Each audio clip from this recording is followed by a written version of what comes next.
things I'm learning this morning. Morning, this is Iain Lee, BBC Three Counties Radio, 3 minutes past 6. It's Wednesday, the 27th of February. According to my ISP, Internet Service Provider, I'm going to get the internet today. Yeah, according to them. That's like 2.5 weeks after I've moved into my house. And do you know what? I bet I don't. I've got a feeling I won't be getting it. We will find out.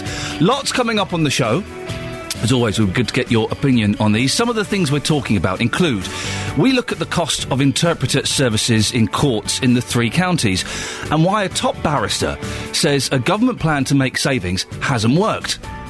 Luton Town have got a new manager. John Still's taken over from Paul Buckle. Is he the right man for the job? I don't know. And if you're a school governor, you should be paid. That's what the head of the education watchdog says. We'll find out why in the next hour. If you want to get in touch, lots of ways, of course. Facebook.com/BBC3CR. You can send us a text, 81333, start your text 3CR, or you can give us a call, 08459 455 555. BBC Three Counties Radio. Now, government savings to interpretation services provided in law courts have been branded a con on the taxpayer and a con on the victims of crime. That's the view of the chair of the Criminal Bar Association, Michael Turner QC. He says that far from making savings, it means more expense in the long run.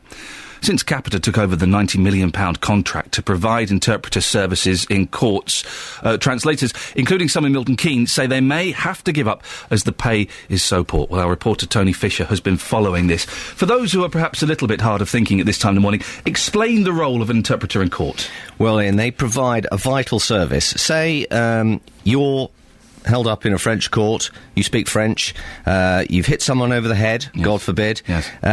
You're going to need an interpreter, even if you speak French. Yes. Because the level of language used in courts is somewhat elevated, perhaps, especially in a French court, say.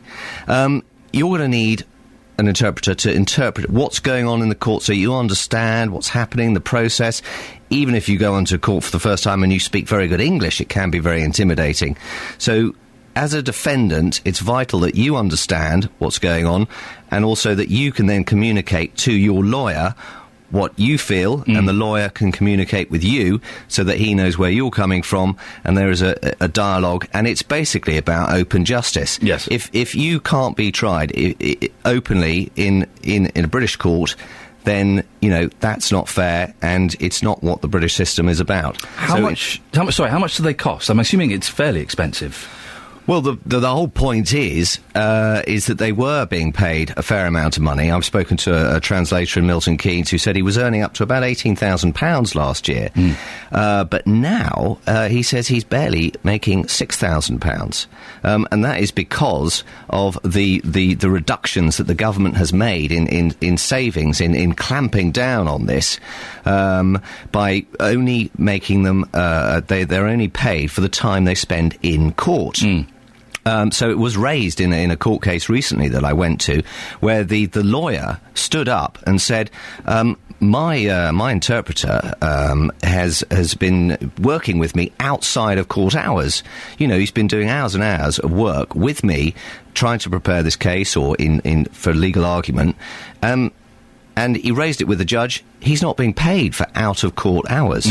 So the problem is, although the government say they're saving millions of pounds, 15 million last year, the problem is it's actually leading to more delays and costs because you're not attracting the right quality of translator. If they're only being paid for their court time and nothing else, it's going to make it hardly worth their while even bothering to come to court. So sometimes what Michael Turner QC has said is you get the wrong translator. Sometimes you even get the wrong translator turning up to court. What do you mean, the wrong translator? Speaks the wrong language? He speaks either the wrong language or the wrong dialect. Wow. Completely useless. That is basically a waste of a day for the court. So 9 o'clock in the morning, the fella comes in, he speaks Polish instead of Czech, the whole day's cancelled. Yeah. Or he speaks the wrong dialect, you know, because there are so many different languages out there. And it's a waste of a day. I mean, a court, roughly speaking, costs round about, anecdotally, I've been told, about £8,000 a day to run a basic, I say basic, you know, two-barrister case, murder trial. That's a waste of a day. And you've spoken to some translators who are kind of thinking of jacking this all in because of the cut in the money they're getting. Yeah, translators in Milton Keynes. I mean, they are very upset, very angry. When the government started outsourcing the whole service, taking it in-house to outsource this to Applied Language Solutions in 2007, that's when the problem started. And the pay was being cut. They didn't get the mileage. He says that maybe to go to Leeds, do a 2-day case, it's not worth his while. Doesn't get the mileage. What he's get paid is so minimal. He says from Milton Keynes to Luton, he can maybe make a bit of money. But on the whole, he can't. He's trained, he's qualified, he started at Milton Keynes Council, he set up a service there, they put him onto a course, De Montfort University, and now he's really struggling. So whose fault is this? Is this the government for trying to save money, or is this Capita, the company that got the £90 million contract? Capita took over from Applied Language Solutions, so it's basically more or less a name change. But it's basically the government's fault in trying to save money. They outsourced it. Like a lot of things, they privatise a lot of things. And so they're trying to save money. They say they're trying to save the taxpayer money. But what Michael Turner QC, the chair of the Criminal Bar Association, says, and he represents 3,000-odd lawyers, he says it's actually a false economy. Because you get if you don't get the service, you don't get what's written on the tin. You know what I mean? If you're not getting the right translators, you're not getting the right quality of people, and you're not attracting the right quality of people, then it's gonna lead to delays, court wasting time. It's going to take longer. It's going to annoy magistrates, judges, everyone else.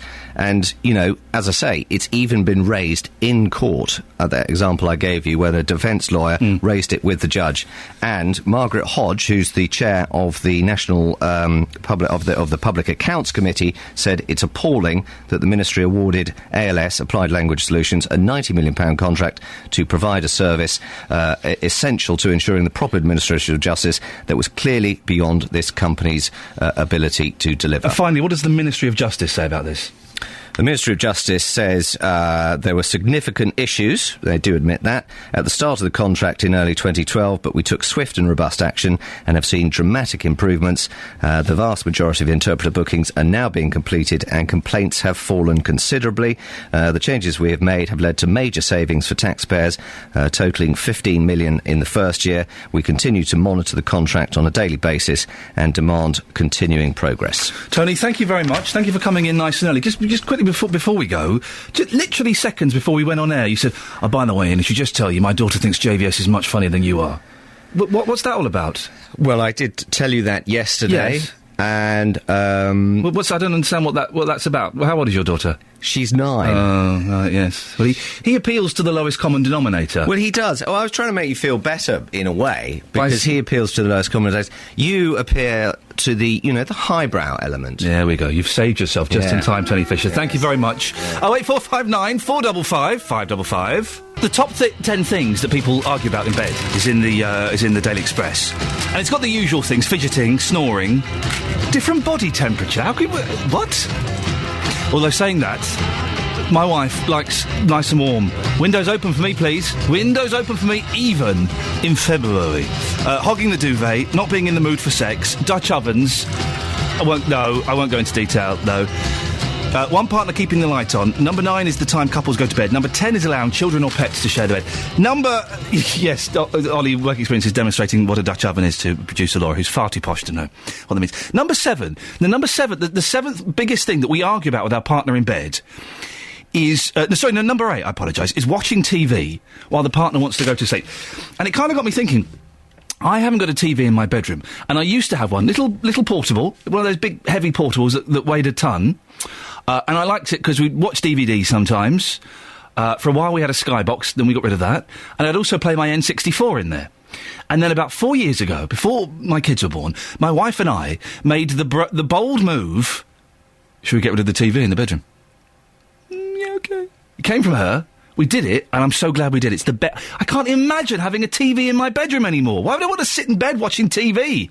There's nothing on. Have you got, dear listener, a television in your bed, in your bedroom, and do you and your partner argue over it? Hey, here's something that... Thank you, Joni Mitchell. Here's something that yesterday... We moved into a new house, right? and it's got burglar alarms. It's got burglar alarms in it. And now how do I phrase this so we don't get burgled? We wanted to change contract, basically. So we wanted to move from the burglar alarm provider to another burglar alarm provider. And that would have meant there would have been a week when we didn't have burglar alarms. And then we've got burglar alarms. So, we thought we didn't have burglar alarms in our house, right? I'm having a little doze in the afternoon, and suddenly there's a beep, beep, beep. I think, what wakes me up? And then this almighty, it was like the apocalypse was coming. I've never heard such an amazing alarm in my life. Literally deafening. And my kids start screaming, and I run downstairs, and my wife has bundled the kids up, because they are just terrified, got them out of the house, and it's so deafening. My ears are ringing now from it. And she put them in the car. I said, right, I'm going to go around to my mum's. You sort this out. Oh, brilliant. I'm there in the front in just my jeans. Didn't have a top on, ladies. Yeah. And they're going, well, what do I do? So I'm there with the control pad. Bearing in mind, I've never worked an alarm before in my life. Just, like, typing in numbers, thinking, maybe I can hack this. I think maybe I can hack this. And just guessing it. Like, I don't think you can hack them. And as I'm doing that, a fire engine pulls up. I'm like, oh, no. And this, I know, a firewoman?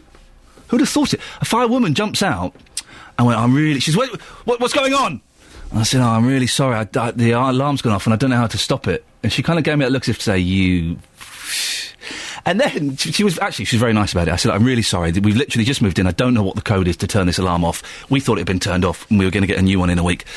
And she went, oh, don't worry, you've not wasted our time, we were just at the office drinking tea, watching The Chase. They were just watching The Chase. Anyway, we got it sorted out, but it was I had to phone up the estate agent and kick off, and then I had an argument with the provider of the alarm. I said, I want you to come and deactivate this alarm immediately. He said, yeah, we can do that, mate, it'll cost you 185 quid. I told him to jog on, and I said, jog on, mate, I'm not flipping paying that. Weren't my exact words, but so if I seem a little bit fractious today, it's because the flipping alarm went off and the fire brigade turned up. And my boy was so upset because the alarm had gone off and terrified him. And then when I said, oh, you'll never guess what, the firemen turned up, he burst into tears because he'd missed the fire engine. Will the fire engine be there when I go back, Daddy? Yeah, no, they want to go and see how The Chase ends. Ah, dear, sorry, just going off a little tangent. Now, something slightly more important than my high-class problems. Elderly people living in council-run sheltered accommodation in Luton could lose their live-in wardens.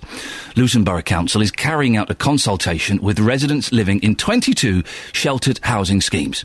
They're considering withdrawing on-site managers and introducing office-based staff to provide daytime support instead. Lorna Hankin met some worried residents at a sheltered accommodation in Bethune Close, where they have a live-in scheme manager called Jenny. It's a wonderful complex. We all look after each other, very friendly, and it was our scheme manager who made us that way because she encouraged us to get together and communicate with one another. So if it wasn't for her, we probably wouldn't be as close as we are. She's there if we've got a problem. It can be a personal problem because obviously we've got to know her so well. We feel that we can trust her. And that's the only reason I moved in here, because you feel safe when there's a warden on site. Otherwise I wouldn't have moved in here. I could have moved to any flat. It's security more than anything, because you know there's somebody there that you can call on if you do have a problem. You can always talk to her. They've actually employed a firm of consultants to conduct this consultation with us, and basically what they want to do is make changes to take away permanent resident warden. So you'd have a roving warden who would be covering, say, 4 or 5 different sheltered schemes rather than being resident in her own scheme. She goes the extra mile. The residents here are paying for this. She's just a special person, you know. So when you move in, is your rent higher than it would be elsewhere because you had a live-in person here? Yeah, you pay that bit extra for the resident warden. Have you got some vulnerable people here who can't speak at this consultation, who actually aren't represented? There's one in particular. He is a stroke victim and cannot communicate verbally, but because our scheme manager's been here for so long, she can communicate with him better than any of us because she's got so used to him. Does he have family or friends? He has no family whatsoever. The scheme manager is his family. So you could say this warden's pretty much his lifeline. Oh, absolutely. It's everyone's, yeah. So you're showing me the letter that says the council is looking for the best way to provide a quality and cost-effective service that continues to meet the standards of sheltered housing residents in in the future. Like all local authorities across the country, the council is facing significant budget cuts, which amounts to a required saving of up to 48 million by 2016, in addition to the 36 million which has already been saved since 2011. This is part of their savings. This will become part of cutting their budget. What does that mean to you, being people of a certain age, presuming you've worked all your life, paid your taxes? This should be, ideally, a time when you could be looked after. Exactly. How does that make you feel? Just think the priorities are all wrong. It's the old story, you always hit the vulnerable people, the people that need it, whether it's old people or young people. She knows us all inside out. She can look at us and say, "You're not very well this morning, are you?" And we'll say, "Yes, we're fine. Don't tell lies. Now, come on, you can tell me." Well, the council say that not all of the 22 sheltered accommodations in Luton currently have a live-in warden. Where it is proposed to move away from on-site scheme managers, we will provide a mix of daytime support. Yeah, because things only happen at the daytime, don't they? Old people only fall over in the daytime. Yeah, right. And improve the current 24/7 mobile services. They go on to say these proposals are part of a consultation and the changes have not been agreed and approved by elected members. We'll hear from the council and from someone living in one of those complexes later in the programme. If you do live in one of those places with an on-site warden, how important is the warden to you? 08459 455 555. Surely that's kind of the selling point. Is if I've got it right, it's been a long time since I've been in one of those places, a couple of years. You have like a little buzzer, and if there's any problem, if you fall over or something happens or you need a little bit of help, you press the buzzer. Warden kind of knocks. "You right? Can I help? Can we come in? I'm coming in. You decent? I'm coming in." And then they come in and help you. That's how it works. Surely that's part of the appeal of those kind of places. I tell you, the only people I'm going to allow to have TVs in their bedrooms are elderly people who might struggle to get up a little bit. They're the only people I'm going to allow to have televisions in their bedrooms. Why on earth? It's the number 8 reason that couples argue. Could you turn that flipping telly off? I'm trying to go to sleep. I'm watching this. It's Jeremy Kyle on ITV2. Yeah, but could you turn it off? No, I'm watching it. Well, could you go and watch it downstairs? I'm in bed. You don't watch TV in bed. TV is for sleeping and, well, just for sleeping these days. We've got 2 children. But you don't have a television in your bedroom. It's so intrusive. Why would you do that? If you've got a TV in your bedroom, could you give me a call? 08459 455 555. Let me know why you've got one. And does it cause arguments? I would imagine it's mainly the blokes that want the TV in the room and the women don't. Have I got that right? Is that... I would suspect that there'll be a few exceptions, but I suspect it's mainly the blokes who want to have the TV in the room. And the women kind of... they tolerate it. 08459 455 555. Have you got a television in your bedroom? And why? Do something brave. Get rid of it today. Put it in the loft. Put it in the cupboard. You don't need it. It'll improve your life. You're like talking stuff. Imagine that. Actually. Sophie Tyler, BBC, 3 Counties Radio. Sophie? Yes. Do you have a television in your bedroom? No. You see. Have you ever had a TV in your bedroom? Not, Huh? You'd remember, wouldn't you? I had one, but it didn't work when I lived at home. But God, no, I haven't had one for ages. Hang on, you had a... This is... the little glimpses we get into your life make me feel even more sorry for you every day. And it was just a spare TV. So your mum and dad or whoever gave you the TV. Go, there you go, Sophie, you can have it. It doesn't work, but you can say you've got a TV in your room. Is that what happened? It didn't work, but you could watch DVDs on it. Ah, I see. That was enough. Sophie Tyler, thank you very much indeed. Let's get the news and sport now with Catherine Boyle. That's your latest news and sport. More from me at 7. You seem a sensible lady. You haven't got a television in your bedroom, have you? No, and I never have. It just destroys... Why would you do it? If you're a couple, why would you have a TV in your room? That says so much about you, doesn't it? I also think that there's a certain amount of negotiation that needs to happen if you only got one TV in the house, and so it's about, your relationship. It's good for you. Hey, look at us, we're getting all serious. I know, fancy that. I've ruined it, though, by sending you a message. Go and read it, and then you'll think less of me. Is it rude again? Yes. Across beds, hearts and bucks, this is Iain Lee on BBC 3 Counties Radio. Morning. You've got a TV in your room. Unless you're over the age of, let's say, 70, you're a loser. 08459 455 555. Coming up in the next 30 minutes, we're going to be talking school governors, and also Luton Town have got a new manager. John Still has taken over from Paul Buckle. Is he the right man for the job? Well, our new manager correspondent, Justin Dealey, has been finding out what you guys, the fans, think. But More on that anon. Are you a school governor? You should be paid. Well, that's what the head of England's education watchdog, Michael Wiltshire, has said, that too many governors focus on minor issues such as school lunches and the state of uniforms rather than holding head teachers to account. He's announcing plans to improve the role of the school governor later this evening. Well, reporter Gavin Lee is looking into this story. Morning, Gavin. Morning, Ian. It's not quite the cat story we were hoping for, but we're working on it. Exactly, yeah. You told me to cheer up with my stories. Yes. So I'm slowly going to get there.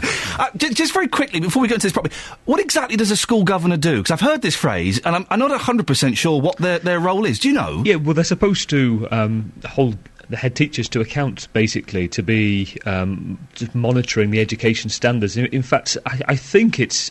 I mean, you've hit upon the main point in this, which is this speech today. So Michael Wiltshire, who's basically the head of the schools watchdog in England, will say that the worst governors are a bit like jurors, particularly referring to the trial last week, who have no idea what they're doing, or no idea what the job should be. I think he will say there are too many of them that actually have no idea what their own job is. So if we don't understand it, certainly they at least should understand what their job is, which is to hold the head teacher to account, which should drive up the level of education standards.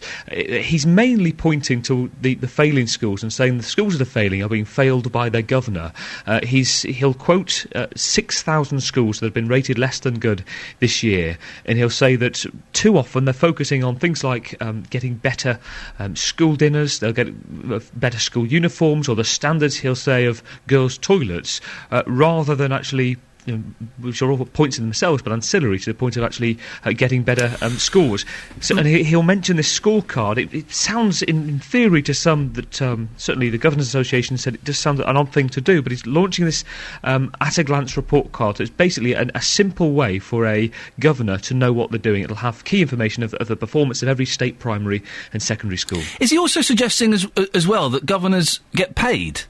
Yeah. He will say that if they can offer some incentive, then it'll attract some fairly talented, bright, wise governors to challenge, some of the worst schools. And so rather than just coming in as unpaid volunteers from the local community and perhaps rest on their laurels a bit, the carrot on the stick approach may work. Now, that's being met with a fair bit of challenge. Bear in mind, he hasn't done this speech in London yet, and already the National Governors Association is saying they shouldn't pay governors, and they can do a professional business-like job without being paid. The sort of Ofsted have countered that and said, actually, there is a good point here. If there is provision for paying governors, actually more of them might come in, you might get the best of the best. And there are provisions for paying some governors in certain circumstances if there's a temporary governing body to turn around a failing school, but in the main, they're not used. Gavin, thank you very much. Gavin Lee there, and always excellent. I think that anything we can do to improve school standards should be great. The way this studio works, I've got a little screen, and it's kind of typed up what's coming up on my screen next. Work experience, Ollie. School governors. He's missed out the first R. He's missed out the first R. That's what the school governor should be doing, knocking in how to... there we go. Thank you very much. Now he's correct. Now I know what we're talking about. Thank you, Ollie. 08459 455 555 is the telephone number. We're talking about TVs in your bedrooms as well. Nick has texted in, 81333, starting his text 3CR. A TV in a bedroom? That's the start of the demise of a relationship. It does mean there's something lacking. You can't have a healthy relationship and have a television in your bedroom at the same time. It doesn't work. There's nothing I find more upsetting than the saxophone solo. Really, it's that period, isn't it? Sort of 1985 to 1989. Every song had a saxophone solo. I love that song. But the saxophone solo, it's like, the only good saxophone solo I've ever seen, and I'll tweet this, follow at Iain Lee, and I'll tweet this in a few minutes, or you can YouTube it, the Sexy Sax Man. Don't worry, it's safe for work. It's just this guy with a mullet and a leather waistcoat, and he just keeps bursting into places. Like, he bursts into a school, he bursts into a museum and a restaurant, and plays the saxophone solo from Careless Whisper over and over again. It's the funniest thing. Follow me at Iain Lee, and I shall tweet that. It's safe for work. Don't worry. There's nothing naughty in there. Don't worry. Right, front pages of the newspapers. The Telegraph. Iran's plan B for a nuclear bomb. Inspectors have been barred from plant that could produce plutonium for 18 months, but new satellite images show facility is active. And then Matt has done... Matt does these cartoons on the front page of The Telegraph of dubious quality. And it's it's a picture of two Muslim women in the hijab. That's the full thing, isn't it, I think? And it says a sign that says Iranian nuclear facility, and these Muslim women are saying, for one ghastly moment, I thought they were building a wind farm. Yeah, thanks for that, Matt. Don't open with that one. The Times. Savers face hit in plan for negative interest rate. Whoa. Bank reveals radical move to kickstart economy. Savers face being hit by negative interest rates under radical plans by the Bank of England to kickstart the economy. The proposal to force high street banks to pay the bank for holding money rather than receive interest was greeted with disbelief in the city and provoked horror among pensioner groups. How does that work with mortgages? He says, thinking only of himself. Do I get paid for having a mortgage? Wowzers, thanks guys. The Guardian. Smoke, an explosion, then tourist balloon plunges to earth in flames. These are the pictures of this terrible tragedy in Egypt of these people that were killed in this balloon. So, can you believe some people survived that? I think 2 people survived it. Did they? Oh, man, just horrific. I saw the video on the news and you think, oh, dear. Images you don't want to see. An EU in turmoil as Italy halts austerity plan. Italians, what on earth are you doing? Berlusconi and an Italian comedian who's going to cut it down to a 20-hour week? What are you talking about? You voted for Berlusconi again? You've got to love the Italians. They don't care, do they? Yeah, you know that Muppet who was a bit of an idiot and got done for sexually harassing women and control the media? Let's get him back. I miss that guy. You know the guy that screwed up our country? I miss that guy. Let's get him back, shall we? The Independent, despair for savers as Bank of England mulls negative rates. Well done them for having the word mull on the front page of a newspaper. You don't see that very often. The Daily Mail, fury as Liberal leader calls journalists self-appointed... This is Clegg talking about Renard. Calls journalists self-appointed detectives for exposing scandal he and his party covered up. Then they have the headline, it's called a free press for a reason, Mr Clegg. That's the Daily Mail there. It's called a free press for a reason, Mr Clegg. It's so we can expose stories like this and then print pictures of women in their bikinis pretending they're actually serious news stories. The Daily Express. Nigella Lawson has had a haircut. That's the front page of a newspaper. Nigella Lawson has and it is a good haircut. Oh, you can't knock it. It's a good... I like it. She looks better if you... Turn to page 11 for more shots of Nigella Lawson, the multi-millionaire. Look, she looks better there. That's a better haircut picture there, page 11. But, really, front page news? Oh, no, they've got another story on there as well. How Romanian criminals terrorise our streets. Shock figures show 27,725 arrests by just one force in the last 5 years. And The Sun... They've got a proper news story which makes a change. Miracle Man. Brit survives Egyptian balloon inferno, but 19 are killed, including his wife. Very, very sad story. If you want to have a little glimpse into the private, nay, slightly seedy life of a member of our production team, Kelly Betts, go to facebook.com/BBC3CR. You can see a picture of her in bed, lads. Yes, you can. You can see a picture of her in bed. Guys, go have a look at that. That's all I'll say. We'll discuss it a bit later on, shall we? Hey, listen, Luton Town, my favourite team. Come on, you Hatters, score a goal. Come on, get a goal in. Yay. Boo. I went and saw them the other day, and those were some of the sounds that I heard other people making. They've got a new manager. John Still has left his position as manager of League Two side Dagenham and Redbridge to take over from Paul Buckle. Well, last night the Hatters lost 2-0 to Braintree in the conference. But is John Still the right man for the job? Well, our slightly rubbish football team correspondent, Justin Dealey, has been looking into this. Come on, you Hatters! Go! Get a goal in there! Ooh. Come on, attack! Come on, those weren't the only words you were chanting the other day. No, some slightly blue ones from other people around us, of course, but not me. Who on earth... is this John Still fella, Justin? Well, he comes with a decent record, to be fair, Ian. He comes from Dagenham and Redbridge. He won promotion to the Football League in 2007, and he also won the League Two playoffs in 2010. He's 62. He's vastly experienced. A lot of people are saying he could well be the right man for the job. What Luton Town fans want is stability. 5 managers in 4 seasons. He was at Dagenham for 9 years, so we know he can do a decent job, but it's just so desperate at the moment, Ian. Luton Town in 10th position in the league, 14 points off a playoff playoff spot, and they haven't won in the league since the 8th of January. That's a run of 7 games, including that 2-0 defeat at Braintree, which you mentioned. So I've been talking to Luton Town fans this morning in the last 30 minutes or so, and this is what they make of the new man in charge at Kenilworth Road. Well, Laura, you're wearing your Luton Town hat with pride this morning. The new manager, John Still. What's your reaction to that appointment? I think he should be given a chance at Luton Town. He did a very good job at Dagenham and Redbridge getting them up into the league. He can't do a worse job than Mr Buckle, so give him a go and see how it goes. But I think scrap the team, start again from scratch.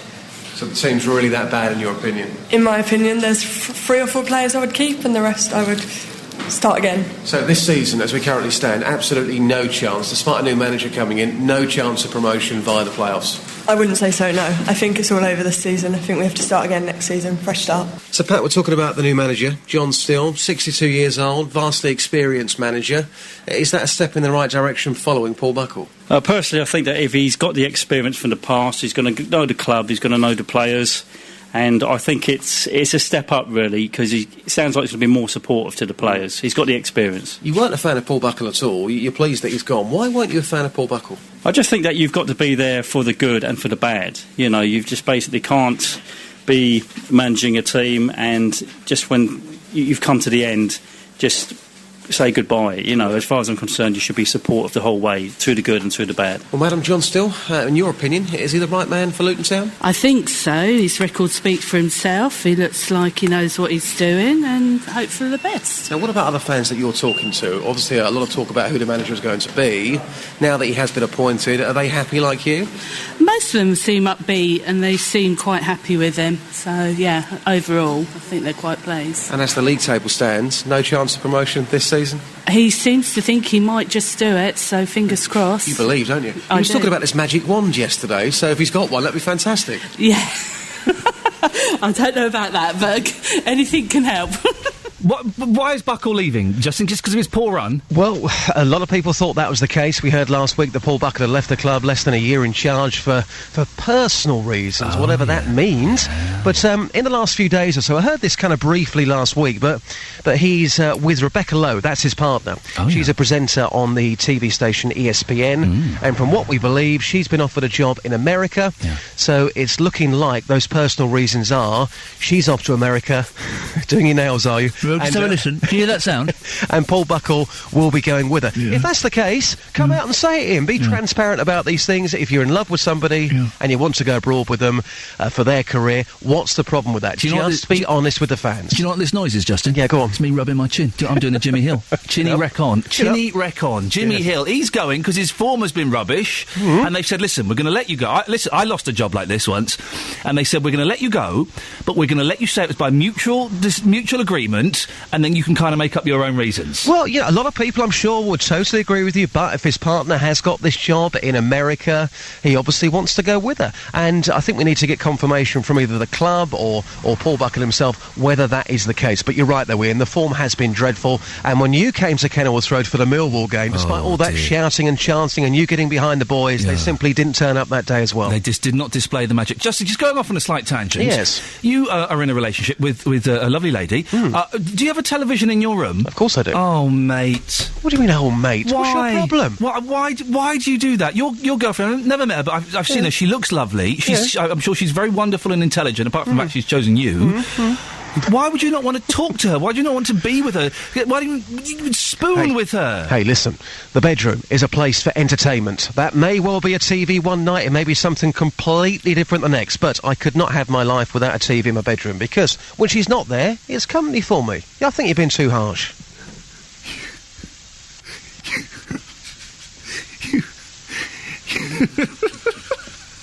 You've really put an unpleasant image in my head, Justin. I think it's an image that you like, actually. Oh, go away, for goodness sakes. We'll speak to Andrew a little bit later on in the show.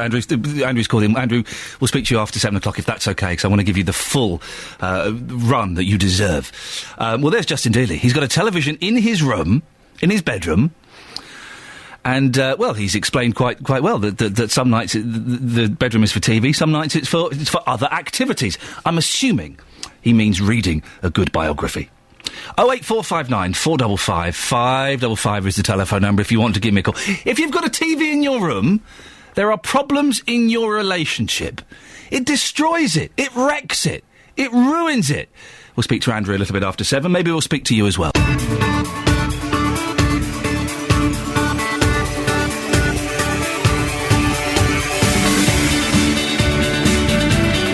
This is Iain Lee, BBC Three Counties Radio. 3 minutes past 7 on Wednesday, the 27th of February, the day that, according to my ISP, Internet Service Provider, I get the internet. I bet I don't.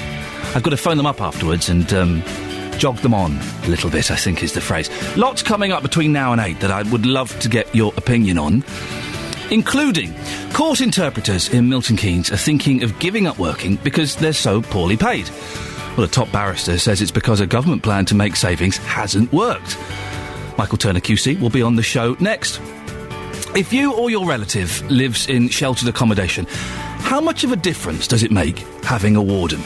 Elderly people living in Luton are unhappy that theirs could be taken away, and they are prepared to fight the proposals.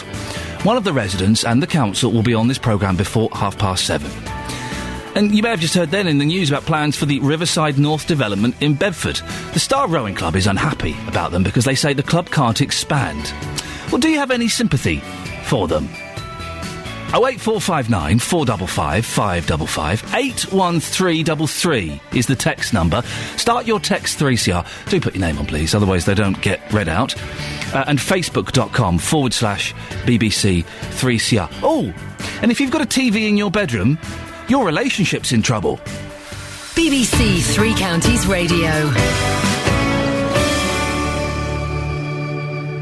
Government savings to interpretation services provided in law courts have been branded a con on the taxpayer and a con on the victims of crime.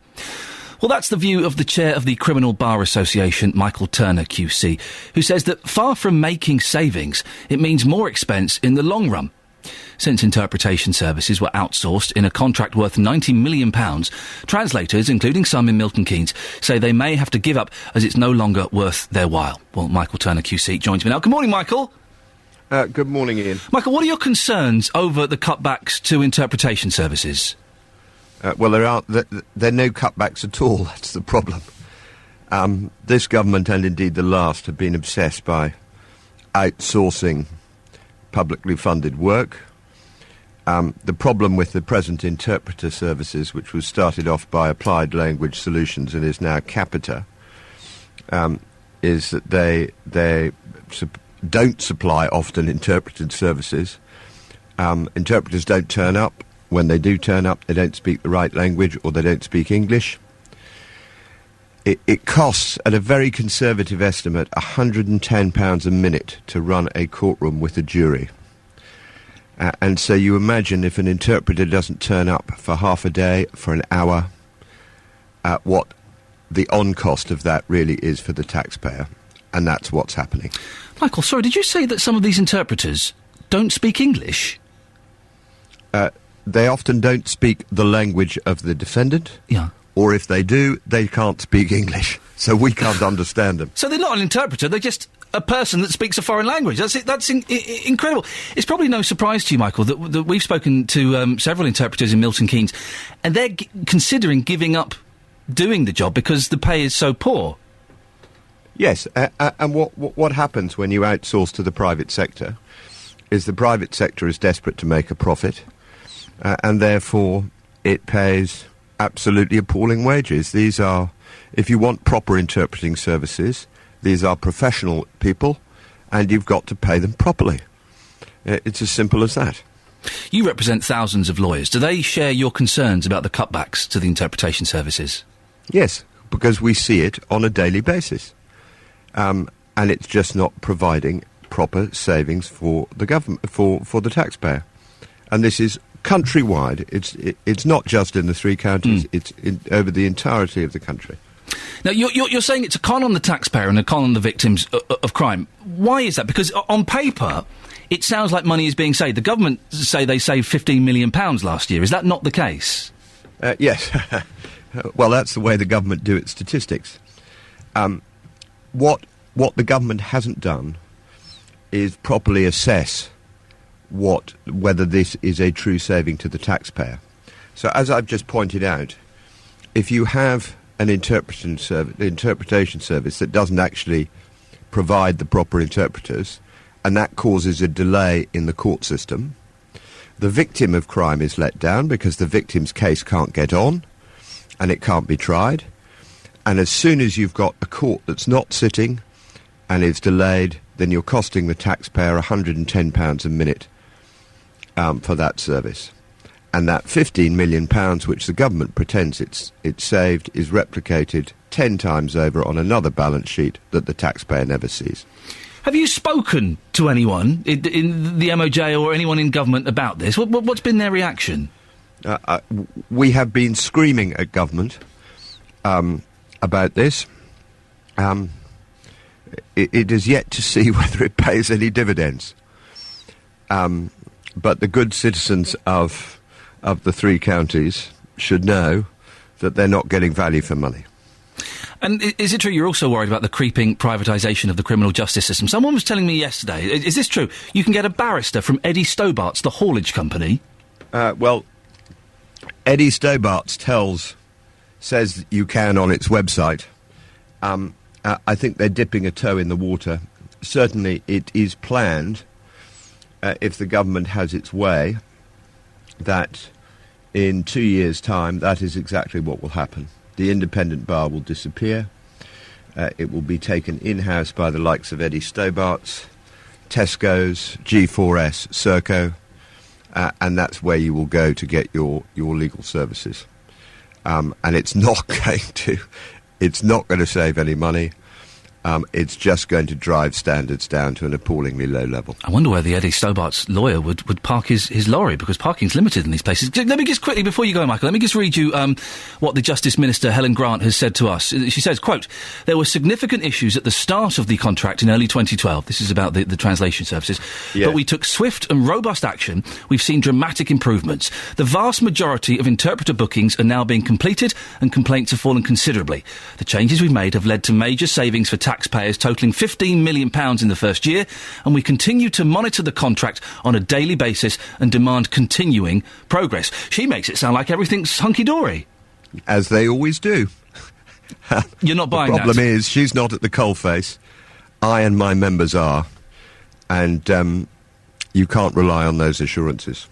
Michael Turner, QC, thank you very much indeed. Across beds, hearts and bucks, this is Iain Lee on BBC Three Counties Radio. No one surely would say that that people aren't entitled to an interpreter in court. No one would say that, would they? Let's put that out first of all. Everyone would agree that you're entitled to an interpreter in court. Of course you are.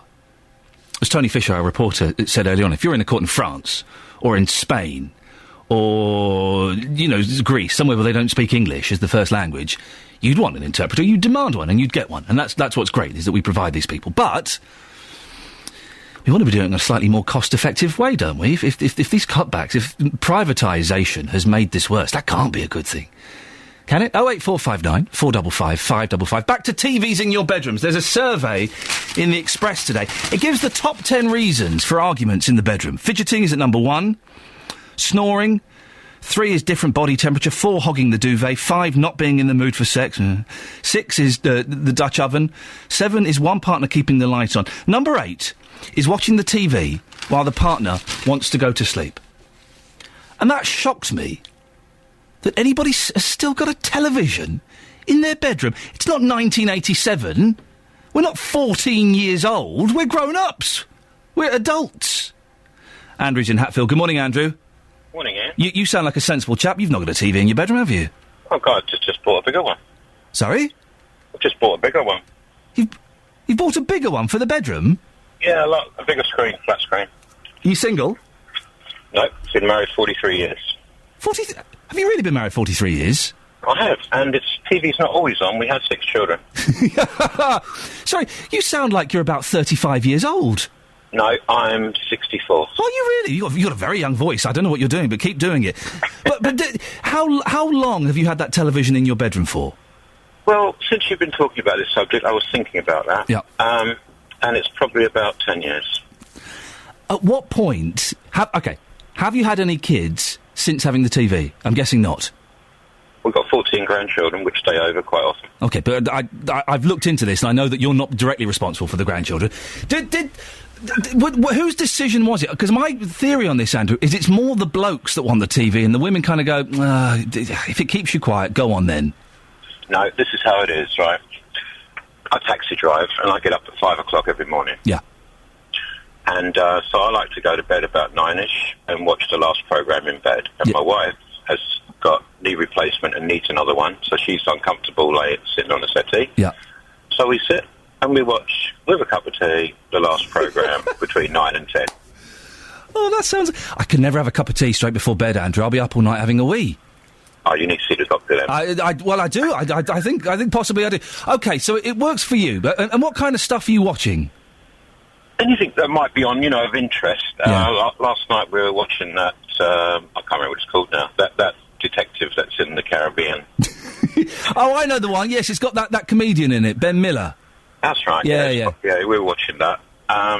Watch the headlines of the news and then turn everything off because I've got to get up at 5. But do you not just cuddle your wife, Andrew, kiss her, talk to her, ask her how her day has been, tell her what the interesting, famous people you had in the back of your cab? As soon as I get home, my wife and I discuss the day, like what we've been doing. I talk about the family, find out what the kids have been up to, get all genned up on it. Then the telly goes on. Maybe, depends.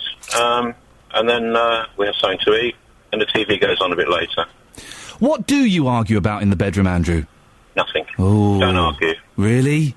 No, we've never argued. You're good. Andrew in Hatfield, thank you very much. All right, the exception that proves the rule.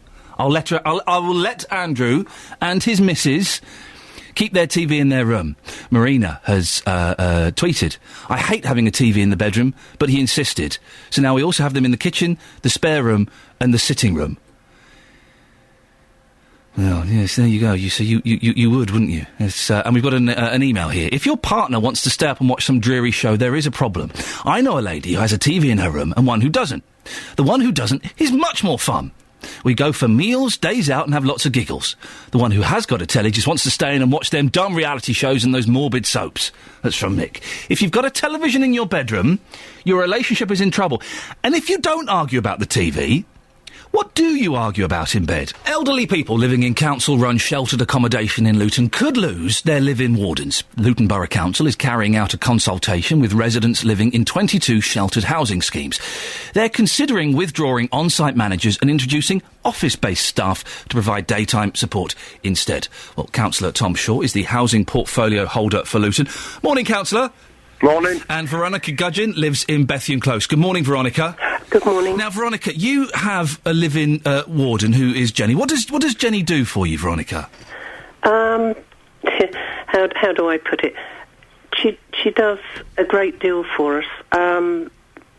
She was, when I first went there anyway, we were having tea and coffee mornings, which she's the one who suggested us so that we could all get together and communicate with one another. So, what can I say? But aren't the wardens, because we looked for a while ago at putting Mum into sheltered housing and it wasn't going to work out. They can be there if you have a fall and help out for things like that, can't they? Oh, absolutely. Absolutely, yes. And of course, because they're on site, they can get there much quicker. And how does it work, Veronica? If a resident had a bit of a fall, have they got one of those alarms that they press and then Jenny kind of rushes up just to make sure everything's okay? Yes, they do have an alarm, but it actually goes to central control. Right. And then central control, if Jenny's on site, will contact her, and then she comes over to check to find out, what's happened. Well, Veronica, if these calls are being put out to central control already, will you really miss having Jenny on site? Yes, of course we will. Tell me why. Because she's done so much for us. Because she's taught us to communicate with one another. She's also helped us set up a fund account. Her advice was invaluable, which means we can afford trips out and Christmas parties, etc. She's also helped us set up savings accounts for emergencies that may crop up or for buying Christmas presents, etc., which is especially helpful for housebound. An elected person can withdraw amounts for them as and when required. And our scheme managers helped us to make a close-knit community. All right, Veronica. Well, let's speak to Councillor Tom Shaw. Tom, why are you considering getting rid of wardens when obviously they mean so much to people like Veronica? Exactly what Veronica said. What's happening across the town is you get different levels of service, but no one's considering anything at the moment. What it is even the members of the council can't make their minds up. Some officers are in favour of this new, the wardens being in the areas. A lot of members of the council believe in the status quo, what Jenny's just said, and I'm one of them. But we have got to go and ask the people their views, because what you were talking about, the warden control system, there's so much new stuff on the market at the moment. These are the alarms you're referring to? It's got a lot farther than just alarms. Right. It's, there's mats what you put your side of your bed, and if you're used to getting up at 8 o'clock, it'll register on the computer, and if you haven't got up one morning by 10:30, they can come over the alarm system and say, are you all right? You haven't got up yet this morning. Is it a cost-cutting measure? No, this is one thing it isn't. This is about the future and how we do it. What we've got is a lot of people want to stay in their own houses now. They want to stay at home rather than going to a shelter block. And we want to put all these alarm systems into their houses as well. But it's a real difficult one. It is a toughie, isn't it? In the letter sent to residents, I've not got the letter in front of me, but I'm reliably informed that the letter from the BMG Research, who are conducting the consultation, it does mention the council have to make cuts, so that would imply there is a financial motive somewhere in this plan. If we want to spend all the money, we're talking about millions, spending millions on the new systems, the new warden alarm systems. Yeah. What we can't afford is full-time wardens just working in individual shelter blocks and not looking after the people outside. Veronica, what would you spend the millions on the scheme? That's not true. They do look after people outside. What can I say? She does allocations, lifelines, telecare, community visits, out of hours, standbys. You wouldn't get that, would you, Councillor, with a mat that tells you you've got up at 8 o'clock? No, I agree with everything what's being said. The problem is we've got some shelter schemes without a warden.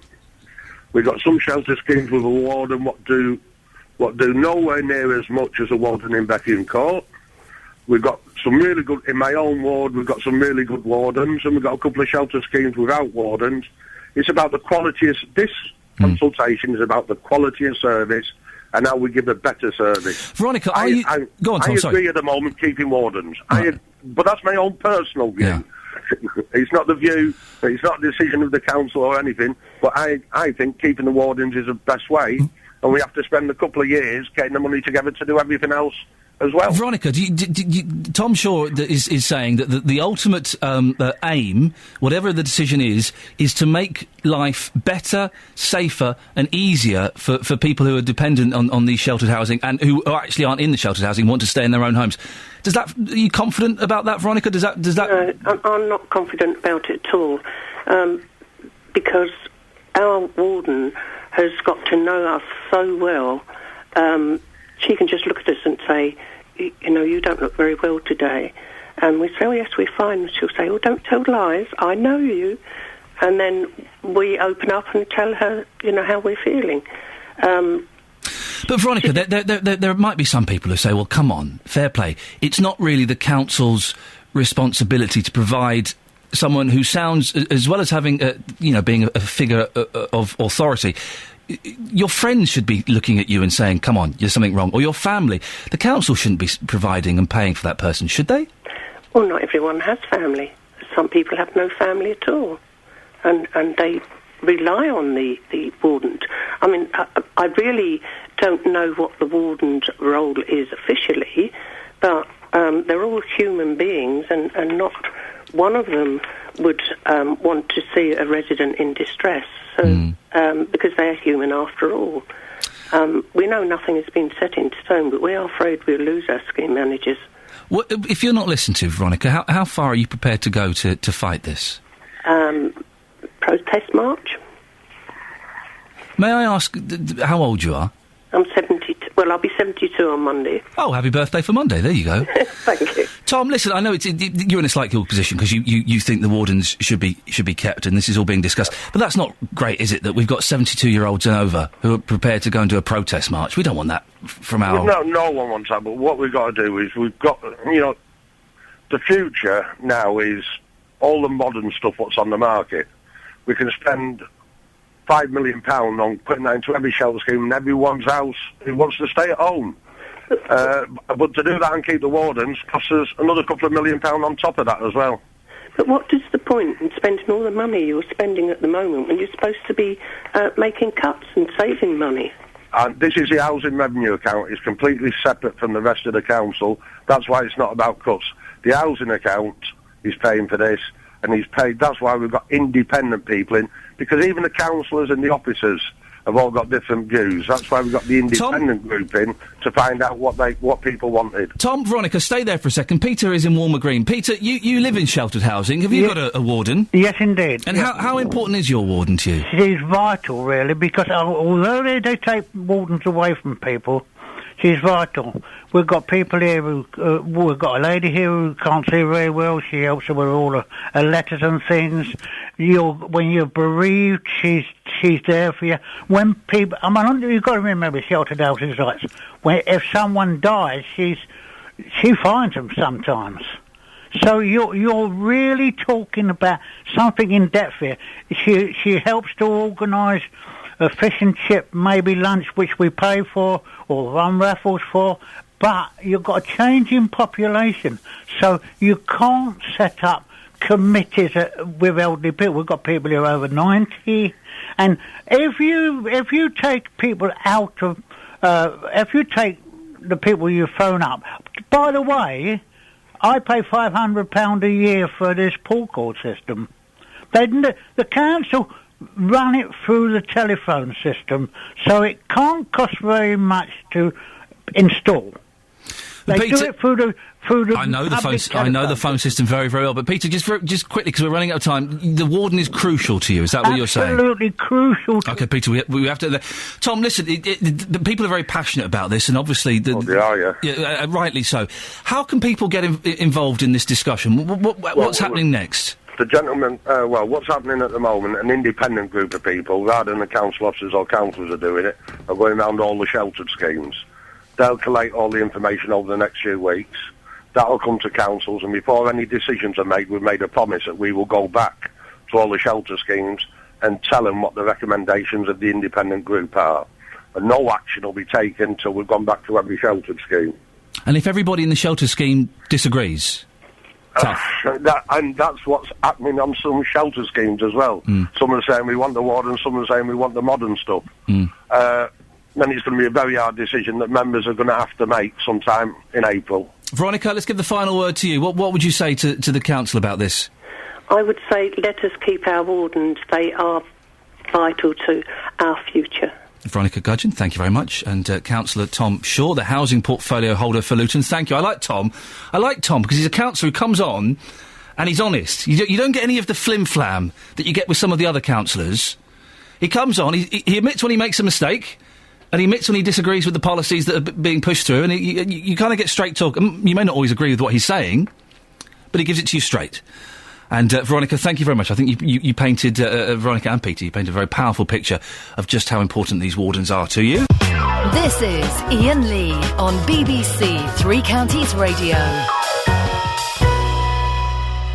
Morning, Iain Lee, BBC Three Counties Radio, 08459 455 555. You've got a TV in your bedroom, your relationship is in trouble. If you don't argue about that, what do you argue about with your partner in bed? There's a top 10 list in the Express today. Number 10 is allowing children or a pet to share the bed.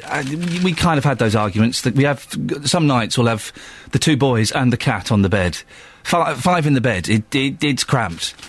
It's cramped, but I don't mind. It's quite nice. Although, you see the picture of kids in the bed with their parents. You'll get this, producer Laura, when you have kids. The picture you see of parents, like the Athena posters, it's like a parent lying in the bed, snuggled up to their little boy or their little girl, and then the mum. So it doesn't happen at all. Never happens like that. Because you'll be lying with your head at the top of the bed, the feet at the bottom of the bed.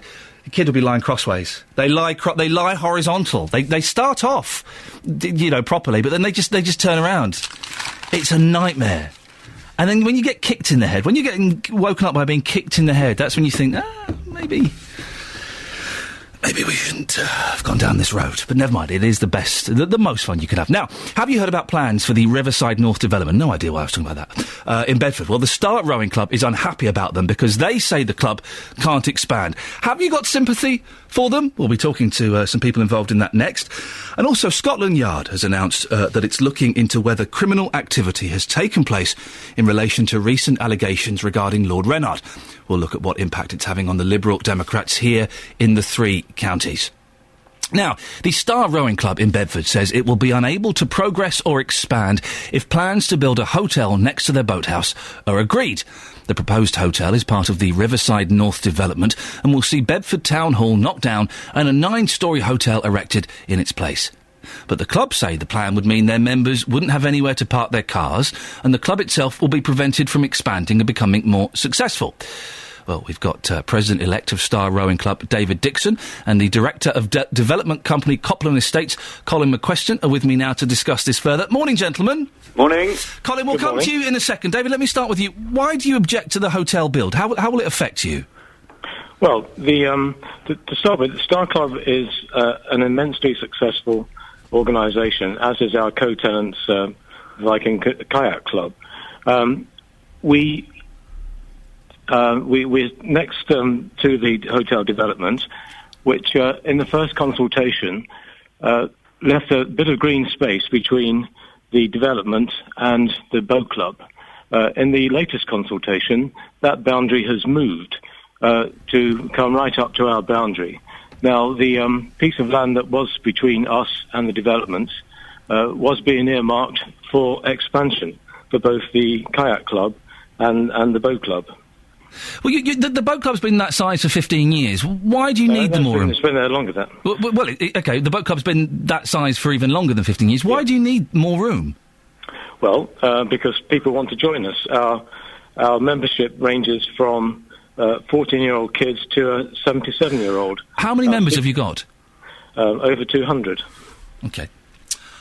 Colin, if you build this hotel on the Town Hall Star, the Star Club won't have enough room to expand. It doesn't seem fair, does it? I don't think it's quite as straightforward as that. These things never are. I mean, to deal with the green space issue, the Star Rowing Club came to our first consultation, and one of the comments they made was lack of car parking we were re-providing, so we've increased that, and I suspect the green space has been converted into more car parking, which is something they requested. The hotel is close to the Star Rowing Club, but there is a buffer in between the hotel and indeed the Star Rowing Club that has to be protected to allow for the future expansion of or delivery of the Batsford Bridge. So I really can't see how the provision of this hotel is going to affect the expansion of the Star Rowing Club. David? Well, the piece of land that I'm referring to was initially unused land, and the council reclaimed it 28 years ago when the boathouse was built. There is still space between the boathouse and the proposed new bridge that would enable us to build a new boat shed and canoe shed. I'm sorry, Colin here, and I don't think anybody has ever in all our discussions stood in the way of that to happen, and I understand the rowing club is indeed meeting the mayor on the 6th, and no doubt we can look at those proposals. So I don't think the provision of a hotel stops the rowing club expanding. I think there is plenty of land adjacent to it, and we're quite happy to sit down and have a look at David, wouldn't it be nice having a hotel near the rowing club? You'd get more passing trade, more people coming to have a look around, you might get more members out of it. It could be good for business, couldn't it? Well, there are two things on that. One is the aesthetic quality of the hotel, which is a matter of personal opinion. Personally, I think it's a very ugly building, which will just match the other ugly hotel on the other side of the town bridge. But putting that aside, from the club's point of view, the hotel will block our downstream view of the river, which is a bit of a shame if you're a boathouse. Colin, your hotel's ugly. Yes, I mean, design has been an issue, and it's a very important site, and everybody has had lots of different views, which is healthy. I would not describe it as ugly, and I think comparison to the other hotel and some of the other buildings within Bedford is slightly disingenuous, and it is a very modern, sleek, and reflective building. But architecture is a personal thing, and I don't think Colin, some people like it, some people don't. It's a bit like Marmite. I'm assuming this, and I love Marmite, I'm assuming this hotel is going to bring jobs into the area, Colin, is that correct? Well, the scheme is not just a hotel. There's cinema, there's restaurants, there's a microbrewery coming in. I mean, the whole scheme, when finished, will create 250 jobs. It'll bring circa 500,000 people into the town, which is, I think, a very good thing for not only the Star Rowing Club, one would hope, but also the rest of the businesses within Bedford Town Centre. David, that's got to be good. You can't really argue that the view that's being potentially ruined for 200 people is worth more than that many jobs and that much business for Bedford, can you? Oh, let me make this quite clear. I support a development of that site. It's a very important site and will be good for Bedford and good for jobs. Why would I object to that? What I object to is the threat to our viability as a rowing club. And we are one of the most successful clubs in the country. The Boathouse is the spiritual home of 2 Olympic champions. Colin, how would you respond to that? I am certainly not looking to threaten the existence. It may not be a deliberate threat, but Colin, but David. Certainly, none of what we put forward is any way intended to do that. Well, Colin, it may not be an intended threat, and of course I'm sure it isn't, but David perceives it as a threat. Is there anything you can say to put him at ease? Well, all I can say, and I will just keep on saying this, and I've said this all along, is that if the Star Rowing Club need to and wish to expand, that's not difficult. I've been down there, I've walked around the facility, I've enjoyed a very good Star Rowing Club supper.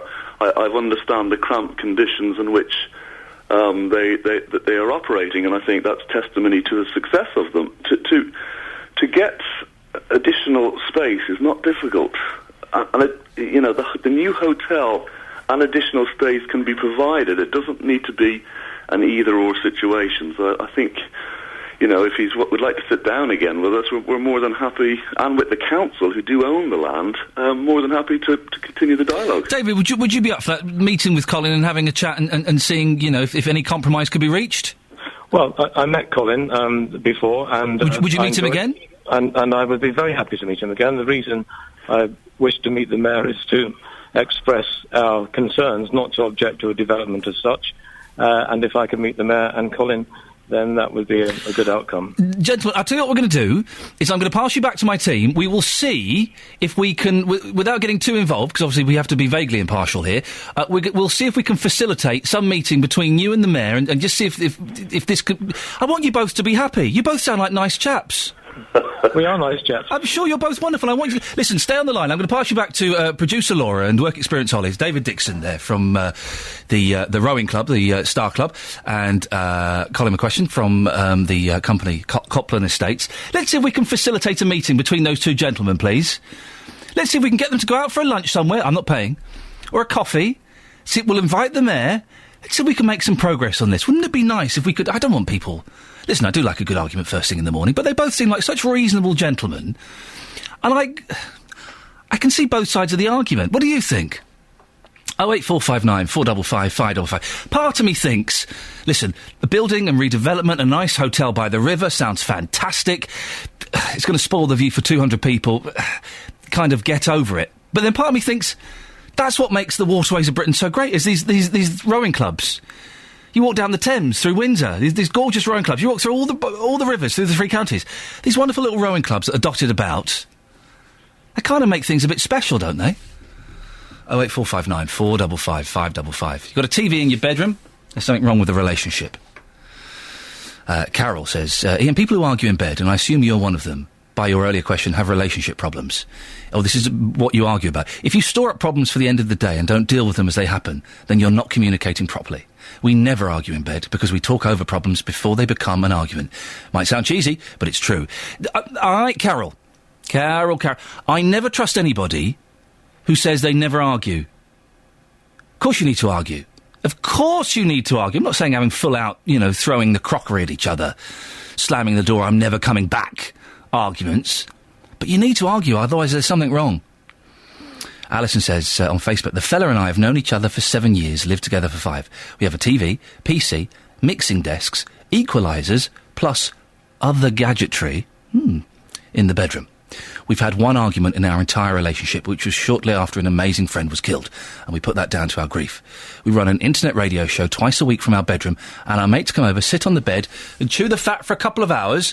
This maybe wouldn't suit everyone, but it works for us. Really?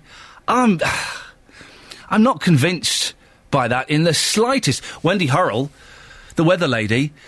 We'll speak to Wendy. She agrees with me on TVs in the bedroom. We'll speak to her in a little bit, shall we, and find out exactly what her opinion is. And we've got a mysterious text here on the M1. Good morning, Ian. OK, this is a question for you, dear listener, so listen and pay attention. Can you ask everyone why nobody uses the M1 hard shoulder when it says on the matrix signs, congestion, use hard shoulder? Thanks, Tim. I can tell you why, Tim, because people are idiots. It's the same people who don't realise that most of the bus lanes you can drive in at certain times of the day. There's a bus lane near where I used to live. It stopped being a bus lane at 10 a.m. So 1 minute past 10, I'd zoom straight up there. I'd be getting beeped, flashed. Someone raised their middle finger at me. Horrible Americanism. If you're going to swear using your hands, do the two-fingered salute, for goodness sakes. Come on, let's keep it British. It's because people, Tim, don't know... They don't read the signs. They assume everything. Read the signs. 08459 455 555. Have you been using the hard shoulder on the M1? Or did you not realise that you could for parts of it? Where the matrix sign says, congestion, use hard shoulder. Wendy, TVs in bedrooms. If you've got them, they're the start of the problem in your relationship. Yeah, well, I did tweet you just now because I think that's a fair point. When I moved in with my dear man, I noticed that he had a television sticking out of the wall in the bedroom. I know, huge, great thing. And I just thought, no, if nothing else, it's a place just to relax and be calm, read a book maybe, snuggle up. You don't want a television staring at you. So hang on, you moved into his house and you said, that's going. I took the television off the wall, plugged in the holes and painted the walls. And how did he react? Well, grisly at first, but he got over it. Wendy Hurrell, thank you very much. Yeah. So Tim texted him, 81333, starting his text 3CR, and well done, Tim, you've included your name. Can you ask everyone why nobody uses the M1 hard shoulder when it says on the matrix signs, congestion, use hard shoulder? I've noticed this. Adam's on the M1. Adam, have you noticed this? Yes, I have, Ian, yeah. And it's quite good that no one uses it because it allows me to use it, so I don't mind. So just remind people where exactly this section of the hard shoulder is. Well, I travel from Northampton down to Potters Bar every day, so it's from about junction 13 M1 going southbound down to junction 6 getting onto the M25, so it's quite a long stretch, this hard shoulder. And so no one uses it, and so what, it's like your own private Adam Road? Yeah, it is actually. Some mornings it's great, it is like my own private section of road. Certainly going home in the evening, it's amazing. You've got two lorries, they're overtaking each other, and you've got an empty inside hard shoulder lane, so it's quite hilarious. Why do... Adam, you've got one of my bugbears there. Why do lorries insist on doing that ridiculous kind of leapfrogging thing where one goes a bit faster because they're going downhill, so he overtakes, then when it goes uphill, the other one's going faster, so he overtakes? Why do they do that? I'm not sure. Maybe something to do with education. I'm really not sure, but it is quite frustrating because if you notice when lorries aren't on the road on certain days of the week, the traffic actually flows quite well, but I certainly think they should use the hard shoulder, and if they did, it would flow a lot better. Adam, thank you very much indeed. So 2 things there. By the way, that was Adam that said it could be the lack of lorry drivers' education. I did not in any way say that or endorse that. Adam was his name, and we'll happily give out his phone number to any lorry drivers who wish to to tear him apart. 08459 455 555. I've noticed that the bit of the M1 where you can use the hard shoulder, no one does. It's because people don't read signs. Or if they do, they don't understand signs. And lorry drivers, why do you insist on doing that leapfrogging thing? I had this the other day, okay? My new thing is driving at 60 miles an hour on the motorway. I'm allowed to. Saves me a fortune in petrol.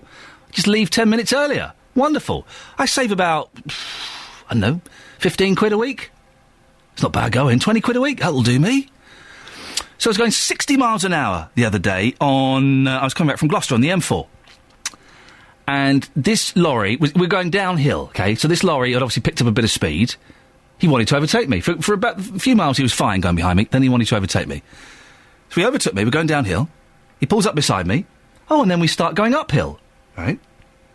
And then he starts beeping me for me to slow down to let him in. No. I'm doing 60 miles an hour. I've constantly been doing 60 miles an hour. I'm not slowing down for you. I'm not doing that.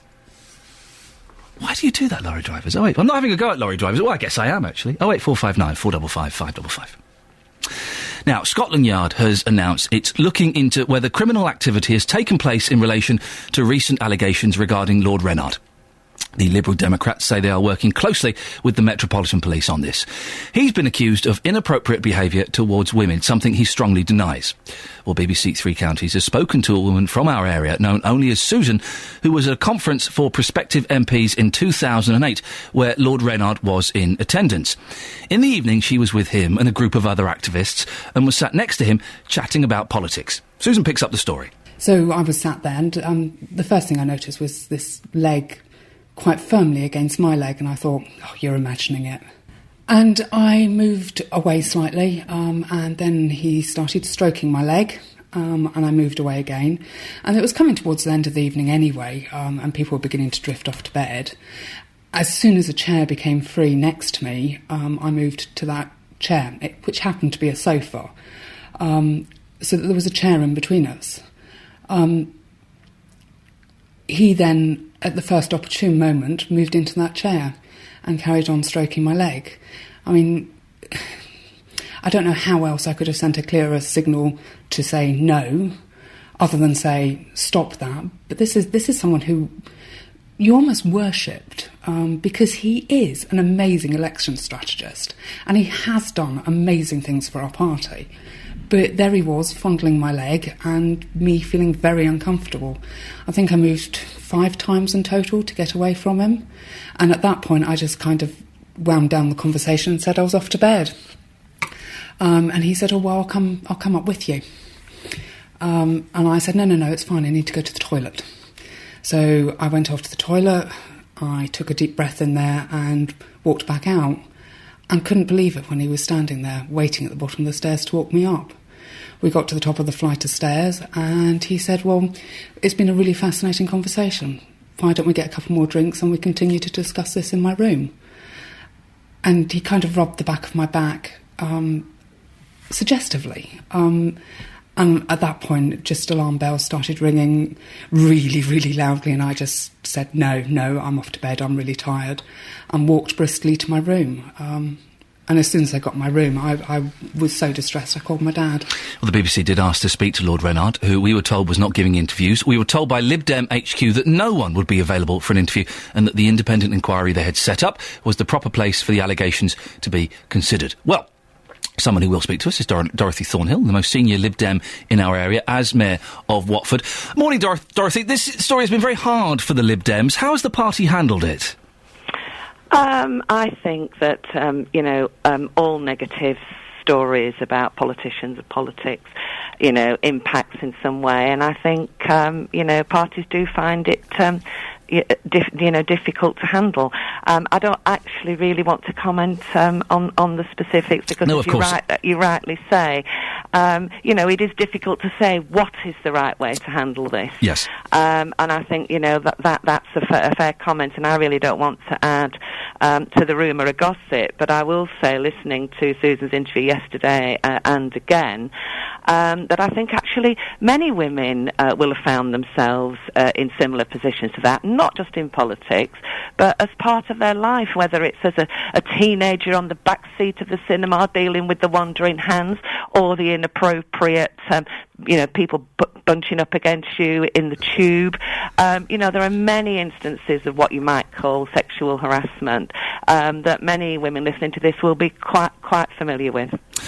Just to clarify, I don't want to talk about the specifics of this, and obviously we can't, but Lord Reynard does deny all of these allegations. Is it something that you've come across, Dorothy, working in politics and in your mayoral position? Have you ever encountered anything like this? In politics, no. But in real life, yes. And that's why I say, it isn't just about politics. It is about how women are perceived and treated. And I think, that's very much, just a part of our culture. And there are some people for whom an incident like that would have just been deal with it, sort it out. And to other people, quite rightly, it's upsetting and even traumatising. And yet, ostensibly, it's the same incident. I think this is... it's a part of life rather than a part of politics. Do you think this will have a negative impact on the Lib Dems in the long run? I think all of these stories, it's not about the individual parties, because it's the Lib Dems this week. It will be another party next week. Political scandals have been around as long as there have been politicians, and that's no excuse for it. But I think, much more importantly, it contributes to a growing cynicism about politics, which I believe is damaging to democracy as a whole. Dorothy, I appreciate your time. Thank you very much. Dorothy Thornhill is the Mayor of Watford. And, of course, just to reiterate, Lord Reynard denies all allegations of any wrongdoing whatsoever. 08459 455 555 is the telephone number if you want to give us a call. We're talking about why no one is using the hard shoulder of the M1. The bit you're allowed to use, obviously. BBC Three Counties Radio. First for news. Oh, don't go. I've got a request. A Twitter request for you, Catherine Boyle. Oh, dear. No, it's not that. Scott has tweeted me saying, I love the way Catherine Boyle says Scunthorpe. Love it. Could she do it for me now, please? Well, this one's just for you, Scott. Scunthorpe.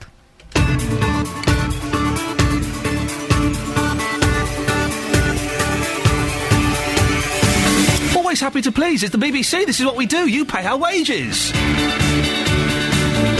Morning, this is Iain Lee, BBC Three Counties Radio. It's just gone 8 o'clock. Jonathan Vernon-Smith will be on at 9. He'll probably pop in about 14 minutes or so to tell us what's happening on his show this morning. But between now and 9, lots coming up, including... Court interpreters are thinking of giving up working because they are so poorly paid. A top barrister says it's because a government plan to make savings hasn't worked. Well, I'll be speaking to an interpreter from Milton Keynes about the effect the changes are having on him.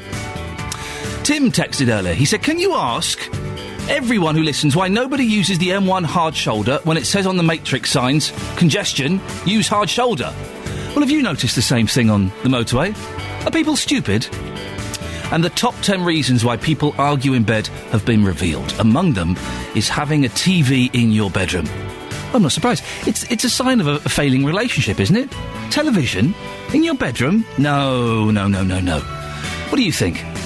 08459 455 555. You can text 81333, start your text 3CR, or facebook.com/BBC 3CR. BBC Three Counties Radio. Government savings to interpretation services provided in law courts have been branded a con on the taxpayer and a con on the victims of crime.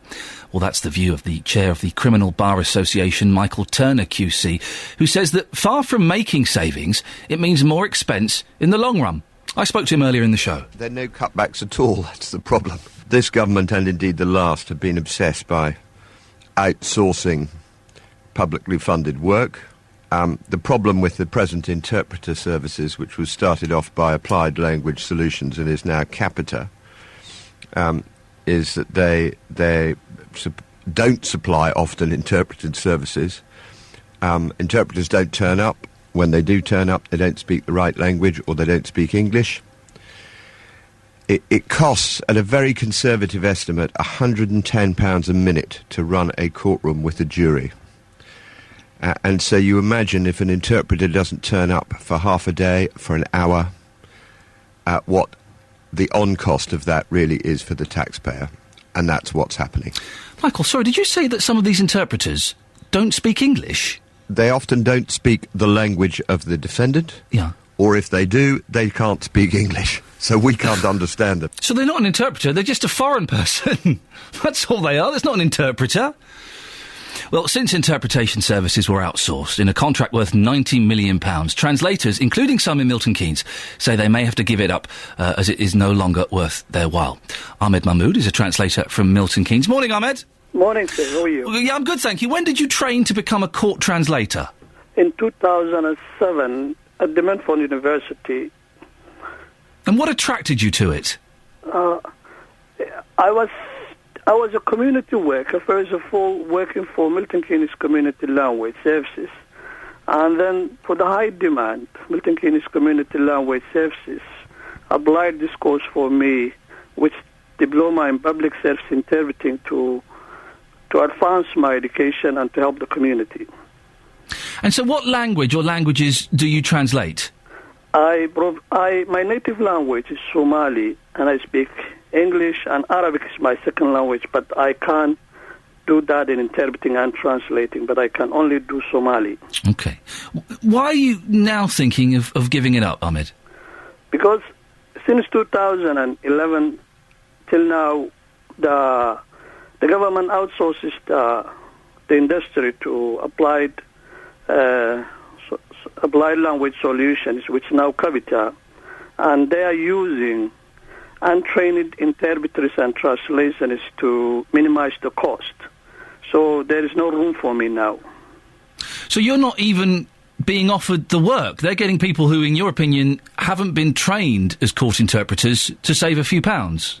I lost 60-70% of my work 2011, and this year now I didn't get any call in 2013. So that means I don't have any job. I have to look another job now. And have you spoken, I don't know if court interpreters meet up in Costa after a big session, have you spoken to other interpreters? Are they feeling the pinch as well? Yeah, I'm a member of Institute of Linguists, which is a large body that all the provisional interpreters part of it. So, yeah, there is a big meetings and big blog going on to look into the matter. But as an interpreter who is busy with his daily life, it will be very difficult for me to think about that. I have to think about changing my career to another career so I can put bread on my plate. I mean, there's some people who might say it's very unfortunate, your situation, but the government is just trying to save the taxpayer money. What would you say to that? I could understand the climate situation of economic turmoil that we are, but that's unfortunate too, because interpreters, as an interpreter, my services are needed in courts and in hospitals, and the people that use my services are the people who need my services. That means they are in a difficult situation. For example, if I am interpreting in a hospital, I am dealing with a patient who needs my services. So if that patient is being wrongly interpreted for whatever he or she says, it will be difficult for his or her life. So it's saving lives here. It's not about saving money, it's about saving lives. Ahmed, I appreciate the time. Ahmed Mahmood, a translator from Milton Keynes. And it's true, isn't it? In hospitals, it's life and death. In court, it can be prison or not prison. Is it really worth trying to save a few quid and cutting a few corners? The Justice Minister, Helen Grant, has said there were significant issues at the start of the contract in early 2012, but the changes we have made have led to major savings for taxpayers, totalling £15 million in the first year, and we continue to monitor the contract on a daily basis and demand continuing progress. Call 08459 455 555. 08459 455 555. BBC Three Counties Radio. I'm having a really good stretch. My back is a bit stiff. Has been a bit stiff. I need a good click.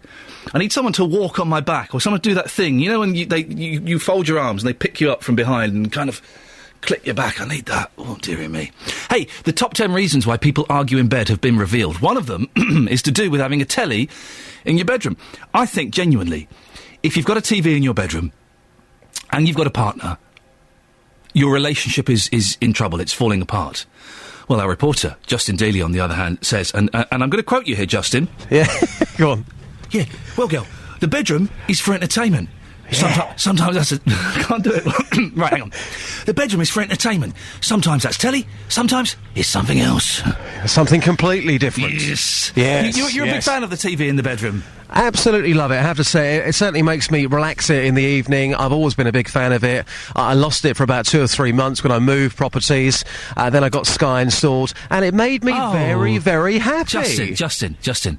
Turn off the TV, put a blanket over it, turn to your beautiful girlfriend and talk to her. Maybe give her a back rub. Maybe gently whisper something in her ear, something a little bit naughty. Do that! Don't watch blooming Jeremy Kyle on ITV2. You should work on one of those dodgy numbers, the 0891 numbers, yes. Give her a scrub and make her feel good about yourself. I wonder what he was going to say then. You've been speaking to people about this nonsense, have you? Yes, I have. I mean, this morning I spoke to a couple of people. They agree with me, don't they? No, of course they don't. A few moments ago, I was talking to Angela in Bedford, and this is what happened. Angela, televisions in the bedroom causes relationship problems. Is that true, do you think? I wouldn't agree with that, no. It saves you having to think of conversation all the time. Oh, dear. Is it really that bad in your relationship? No. You need a TV? No, there's some quite good stuff on telly. Yeah? Yeah. So you sit there with your partner watching TV at night and you quite enjoy it? Yep, absolutely. What are your favourite TV shows? I'm being very nosy now. I like reality shows. Yeah. Soaps.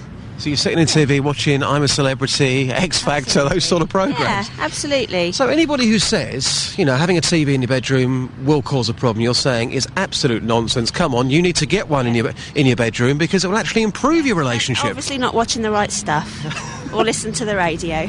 We like you. Thank you very much. Okay, thank you. Bye. So, Ian, there you go. The views there of Angela. And I've got to tell you that somebody's walked up to the radio car. This is Sandra. Sandra, welcome to the programme. You're live across Beds, Hearts and Bucks. Do you have a TV in your bedroom? I do. Now, does that cause a relationship problem? No, it doesn't. No? So you quite enjoy sitting there watching TV at night. Would you say it improves your relationship? I suppose it does, because we share the programmes instead of one going upstairs and one going downstairs. So, thank you again. Yeah. So, 2 great views. Thank you very much. Take care. You're welcome. Have a good day then. No, listen, you're the BBC, you're supposed to be impartial. Don't say 2 great views just because they agree with you. You can't do that. The thing is that they all agree with me, Ian. They all think you're talking nonsense. It's a regular thing on the programme, but they all think you're talking nonsense. That first woman you spoke to, though, Justin, her reason was, oh, yeah, it's great because it stops you having to think of conversation. Yeah. Oh, dear. I know. When she said that, I did think, oh, dear. I think if you've got a TV in your bedroom, like Sandra was saying there, if you're sharing programmes together that you clearly enjoy, what's the problem? But if you have got a television in your bedroom because it's something to talk about, well, there might be a slight problem there. we haven't got a TV in our bedroom, but I've just realised and remembered what my wife does. Go on. She watches Sky News on her phone. In bed. News. She watches the news on the phone in the bed. I've just read it. So we have got a TV in our room, and it's my missus that's done it. Yes, see, that's why you're having problems. Oh, sorry, I shouldn't mention that. That was actually private, Justin. Thanks. Yeah, sorry. Anyway, where are you? Moving on swiftly. I don't think anyone noticed. We'll cut that bit out. Where are you off to next? Well, I'm in Bedford. I'm at the Star Rowing Club this morning. Yes. You've already spoken about this earlier on. We're covering it in news, of course. Now, the club here, they're not happy about the Riverside North development. I'm here on the river. It looks absolutely beautiful. The club here is saying that the hotel that is going to be built is going to look ugly. And also, I'm in their car park. They are going to lose their car parking spaces. These people here are absolutely furious. They turned up this morning. They surrounded the radio car. They have maps. They're very, very angry. And they're going to be live on the radio just after 8:30. They've got maps? Yes, they come down with maps and they're saying, look, are you telling me that looks good? I said, well, it's not for me to answer that question. They're clearly not happy about this development at all, and we'll hear more about this news a bit later. Now he starts being impartial. Now there's an angry mob out there, he starts being impartial. Justin, we'll speak to you later on. Thank you very much indeed. The chats we're having now... Yeah. They're like proper friend chats. Right. Stop it. No. Excuse me. We are having that proper... You're admiring my digital watch. Well, I used to have the same digital watch when I was a young boy. It's a calculator watch, and it's the same, probably the same make. It's the Casio calculator watch. I used to dream of this when I was about 8 or 9. I used to dream of having one of these watches, and they were always just too expensive. I think they were $6.99 from Argos, weren't they? Whoa! What? My parents told me they were 50 quid. No, I think they were $6.99. You had the cheaper one, the cheaper little Casio digital watch. That was $3.99 from That had Argos. nothing. Yeah, They had told the nothing. time. Yeah, and then I think that one was $6.99, wasn't it? Well, it was $11.99 when I bought this one. Really? Yeah, I thought... Well, now inflation. There's been a lot of inflation. Now I'm a successful radio host... Well, I used to be. Splash out. I splashed out on a watch. Why not? Yeah, 'cause I've gone nuts. And the thing is, this is the third one, because I keep losing them. Oh, no. So I just buy another one. I don't care. Well, that's $11.99. I mean... It's a bargain. Exactly. Now, listen, you heard me complaining that my back, it's very, very stiff. Would you like me to crack it? Do you know how to do it? Yes, I do. I'm not trained. Really? I'm not a trained osteopath, and I don't have any public liability insurance or anything like that, so should I render you incapacitated, then I take no responsibility. Which technique are you going to employ on me? Well, I can do one of two. I can either pick you up and yank you, or I can get you on the floor and apply severe pressure to your back. Which one do you prefer? Maybe Well, you're very tall, so I'm just worried I might not be able to pick you up. Should we get on the floor? You do it now. You want to do it now? Yes. Do it now. Sorry. Right, okay. This probably won't make great radio. Do I just lie on my stomach? Yes, now lie nice and flat. Yes. Okay. Okay. Now, I'm just going to straddle you. I don't pull my trousers up. I don't need to see my butt off. Yeah. Right. Okay. Now, what we're going to do, we're going to start at the bottom, and I want... Yes. A deep breath in. Okay. In and out. And in and out. Oh, there it goes. There it goes. And in and out. There's one. And in and out. Deeper out. Deeper out. Deeper out. There we go. We got him. Oh. Yeah, there we go. This feels good, doesn't it? Why are you picking like a builder's voice now? Well, it's quite feels good, doesn't it? It's satisfying to do. Look at your face, it's all aglow. You've come alive. I really like doing that. You like helping people. Yeah. You like helping people. I just like cracking your back. Oh, that feels fantastic. Does that feel good, That feels wonderful. If this radio malarkey dries up, you just watch me. I have my own clinic. Listen, I know that we often go out and about and we do little... we're forced to do... I mean, we volunteer to go and do shows out and about on location. Yeah. Your next one, should you just be in the High Street, Luton High Street, cracking people's backs. Imagine that. The listeners come up to you, you crack their... They sign a waiver just in case.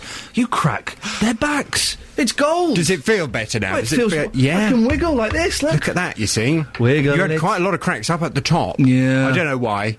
I do need to have a big crack down by my bottom. That's not an innuendo. That isn't an innuendo. I don't know how to do the very bottom. You don't, yeah. There's, I think you've probably got to be a real expert. Yes. You might need traction.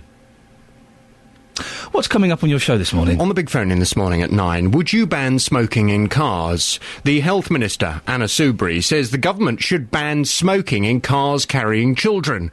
Ms Soubry says the government should consider the move to protect youngsters. David Cameron has previously said while he supports the smoking ban in public places, he's more nervous about legislating what people do inside a private vehicle. Well, from 9, I want to hear your views on this. Smoking in cars, it's one of the few places you can still smoke. Yeah. But should you be allowed to? I mean, have you ever bought a car that was owned by a smoker? Yes. Stinky. It's disgusting. Stinky. And you know what happens? You turn up at the dealership and they say, yeah, and you say, why are the windows open? And they say, well, yes, the previous owner was a smoker. Don't worry, it will be fully valeted before you get it. Doesn't get rid of it.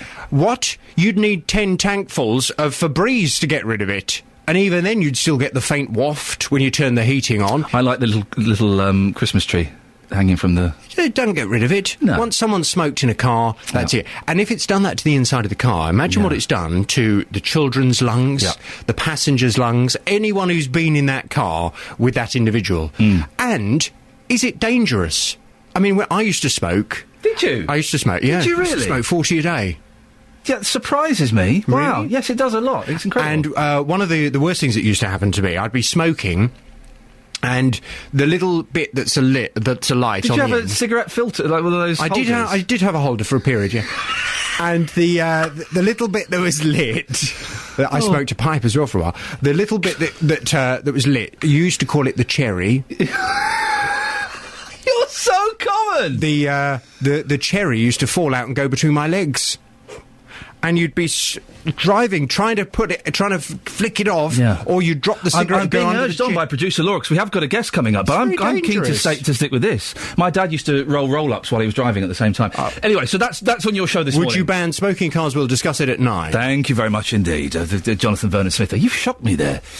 Colette, we'll come to you shortly. We've got a guest lined up and we will speak to her very quickly. But elderly people living in council-run sheltered accommodation in Luton could lose their live-in wardens under new proposals. Well, Lorna Hankin met some worried residents at a sheltered accommodation in Bethune Close, where they have a live-in scheme manager called Jenny. It's a wonderful complex. We all look after each other, very friendly, and it was our scheme manager who made us that way because she encouraged us to get together and communicate with one another. So if it wasn't for her, we probably wouldn't be as close as we are. She's there if we've got a problem. It can be a personal problem because obviously we've got to know her so well. We feel that we can trust her. And that's the only reason I moved in here, because you feel safe when there's a warden on site. Otherwise I wouldn't have moved in here. I could have moved to any flat. It's security more than anything, because you know there's somebody there that you can call on if you do have a problem. You can always talk to her. They've actually employed a firm of consultants to conduct this consultation with us, and basically what they want to do is make changes to take away permanent resident warden, so you'd have a roving warden who would be covering, say, 4 or 5 different sheltered schemes rather than being resident in her own scheme. She goes the extra mile. The residents here are paying for this. She's just a special person, you know. So when you move in, is your rent higher than it would be elsewhere because you had a live-in person here? Yeah, you pay that bit extra for the resident warden. Lorna Hankin there, sorry, just kind of a little bit short there, speaking to some worried residents. The reason I cut it short is I'm keen now to speak to our next guest, Colette McKeveney, who is the Chief Executive from Age UK Luton. Good morning, Colette. Age Concern. Age Concern, I do apologise, there's a word missing from... I've just had my back clicked by Jonathan Vernon-Smith, Colette, and I'm a little bit lightheaded. I can only apologise. I can imagine. It was a marvellous experience. How important are wardens to people in sheltered accommodation? I think, for many people, such as the people you've just been talking to, they are an absolutely marvellous, wonderful resource. And I think that the majority of wardens would actually fit that bill. They'd be absolutely wonderful. However, there are a number of schemes that are operating without wardens at the moment, and I think it's quite interesting to hear what those residents have got to say. Well, have you spoken? I'm assuming you've spoken to those residents. Are they in favour of these places where the wardens... Because the system that they're considering is kind of like a central office where if a warden is needed, they get dispatched to the care home. Does that work? Well, you see, this again, it's not apples and apples. It's so difficult. This is why I think a consultation, a conversation needs to happen. Because there are people who have wardens like Jenny, who are, community organisers, and they put an awful lot of work in. There are other people who've got wardens who, the warden may not have the skill set, or may not be as able, or, may not even be full-time, and they get a lesser service. So I think, number one, we need to be figuring out what is it that people need, what is it that people want.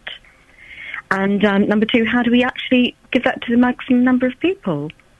The residents in Bethune Close who we spoke to there obviously really value their warden, Jenny. But some of the things that they were telling us earlier on in the show that Jenny does, it sounds like they could be done by friends or by family. Things like helping organising bank accounts and coffee mornings and things like that. Should the council be paying for what seems to be just like a friend? Well, this is the other thing as well, because there are many people living out in the community, and obviously, we do have clients in sheltered blocks, but more than 80% of the clients that we would deal with at Age Concern would be people living in ordinary houses or ordinary flats and ordinary streets. And that is very much the model that we work with people. We can't have somebody, unfortunately, live in the road to look after all the elderly people in that road. Therefore, we have to visit them on a weekly basis, or whenever a problem occurs. You're quite right, and I think this is part of the new conversation we need to have. What's the role for family? What's the role for friends? What's the role for the wider community? the social getting together and so forth is very important to many residents. It's one of the reasons people choose to live in sheltered accommodation. But is that the only way to do it? I think really, if we're honest, this is all being driven by the changes that are coming around in things like housing benefit and, how we pay for these particular resources. My biggest concern, is how we extend warden-type services to older people living in the community who often have no one at all, no family, no friends. So rather than reducing down the idea of saying we need to live in a particular type of accommodation to enjoy that type of service, I would like to see some of the debate centred around, how do we actually make sure everybody has access to that type of service? Colette, thank you very much. Colette McKean, Chief Executive from, of course, Age Concern UK in Luton.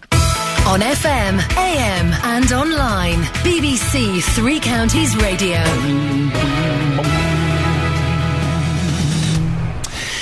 Plans for the Riverside North development in Bedford. Have you heard about them?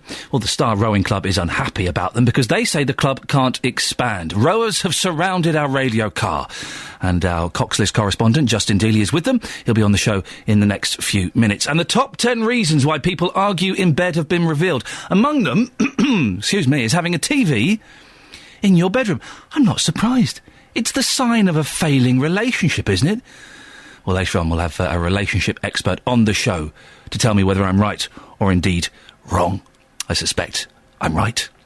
The M1, we had a text earlier on from Tim saying, why don't most people use the M1 hard shoulder when the Matrix sign says you can use the M1 hard shoulder? Emma's from Milton Keynes. Emma, have you noticed this?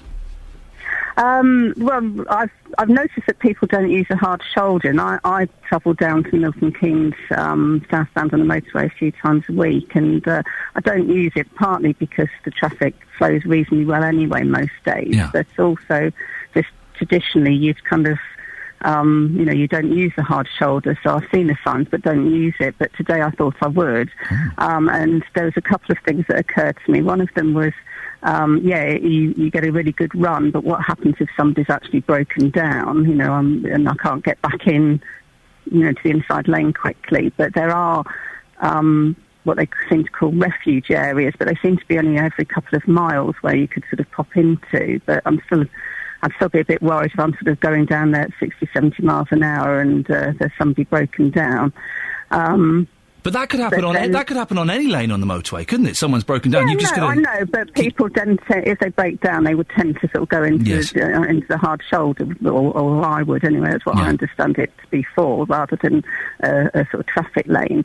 And then the other thing that the disadvantage when you're using the hard shoulder is that when it comes down to junction, you do have to obviously go back into the mainstream lanes, which is fine. But using it for the first time today, I've just noticed that was something that you have to be aware of. So Emma, did you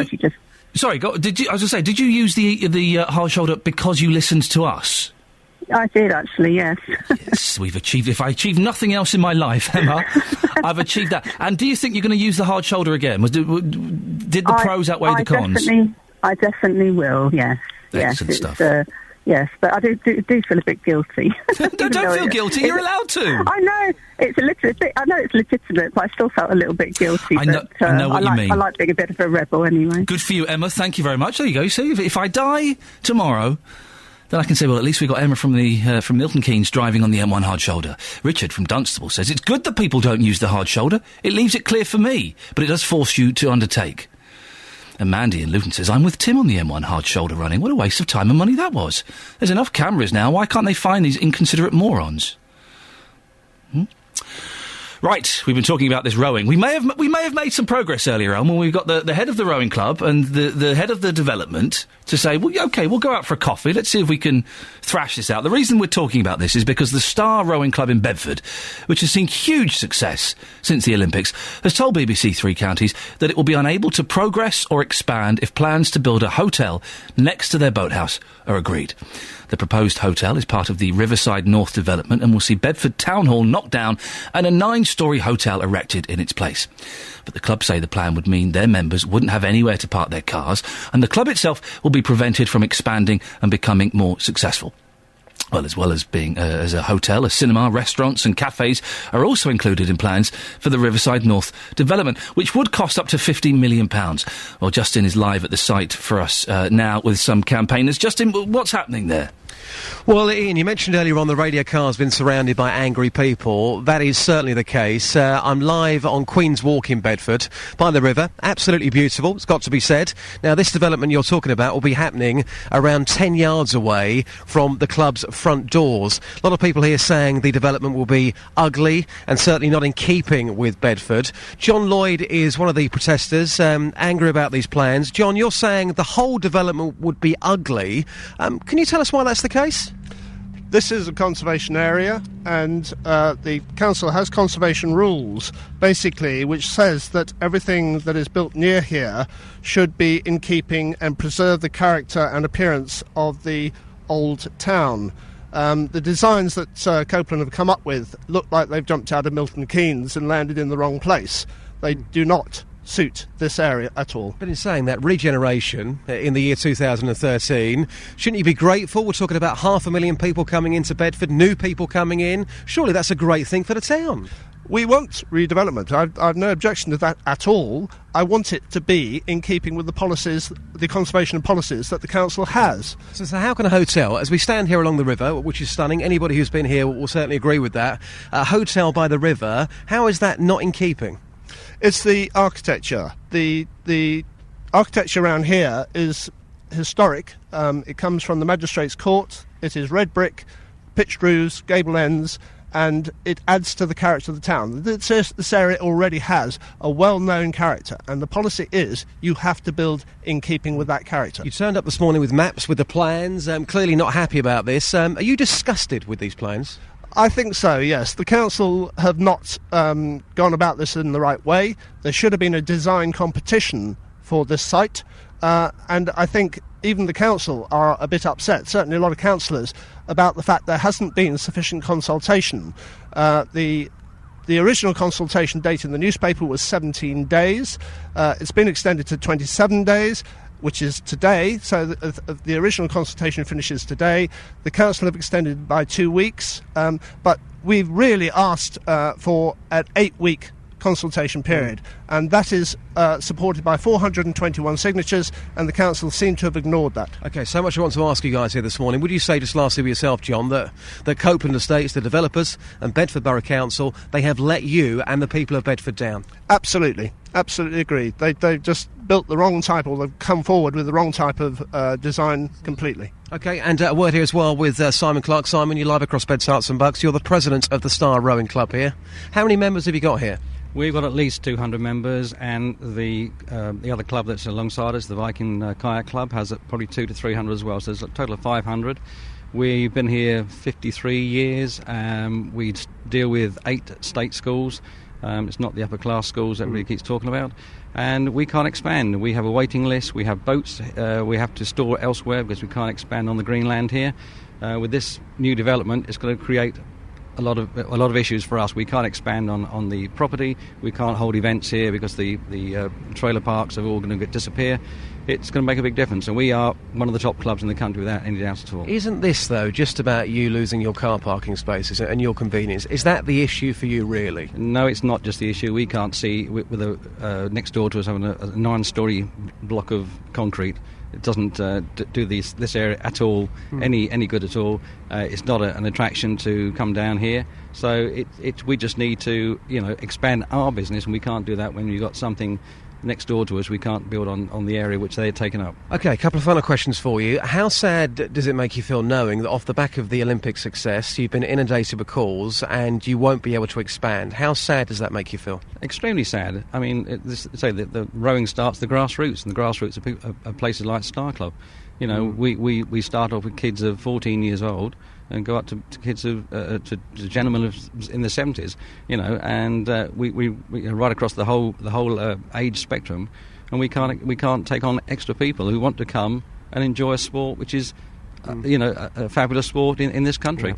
final point, very briefly on this. The consultation open until the 13th of March. That's been extended for you.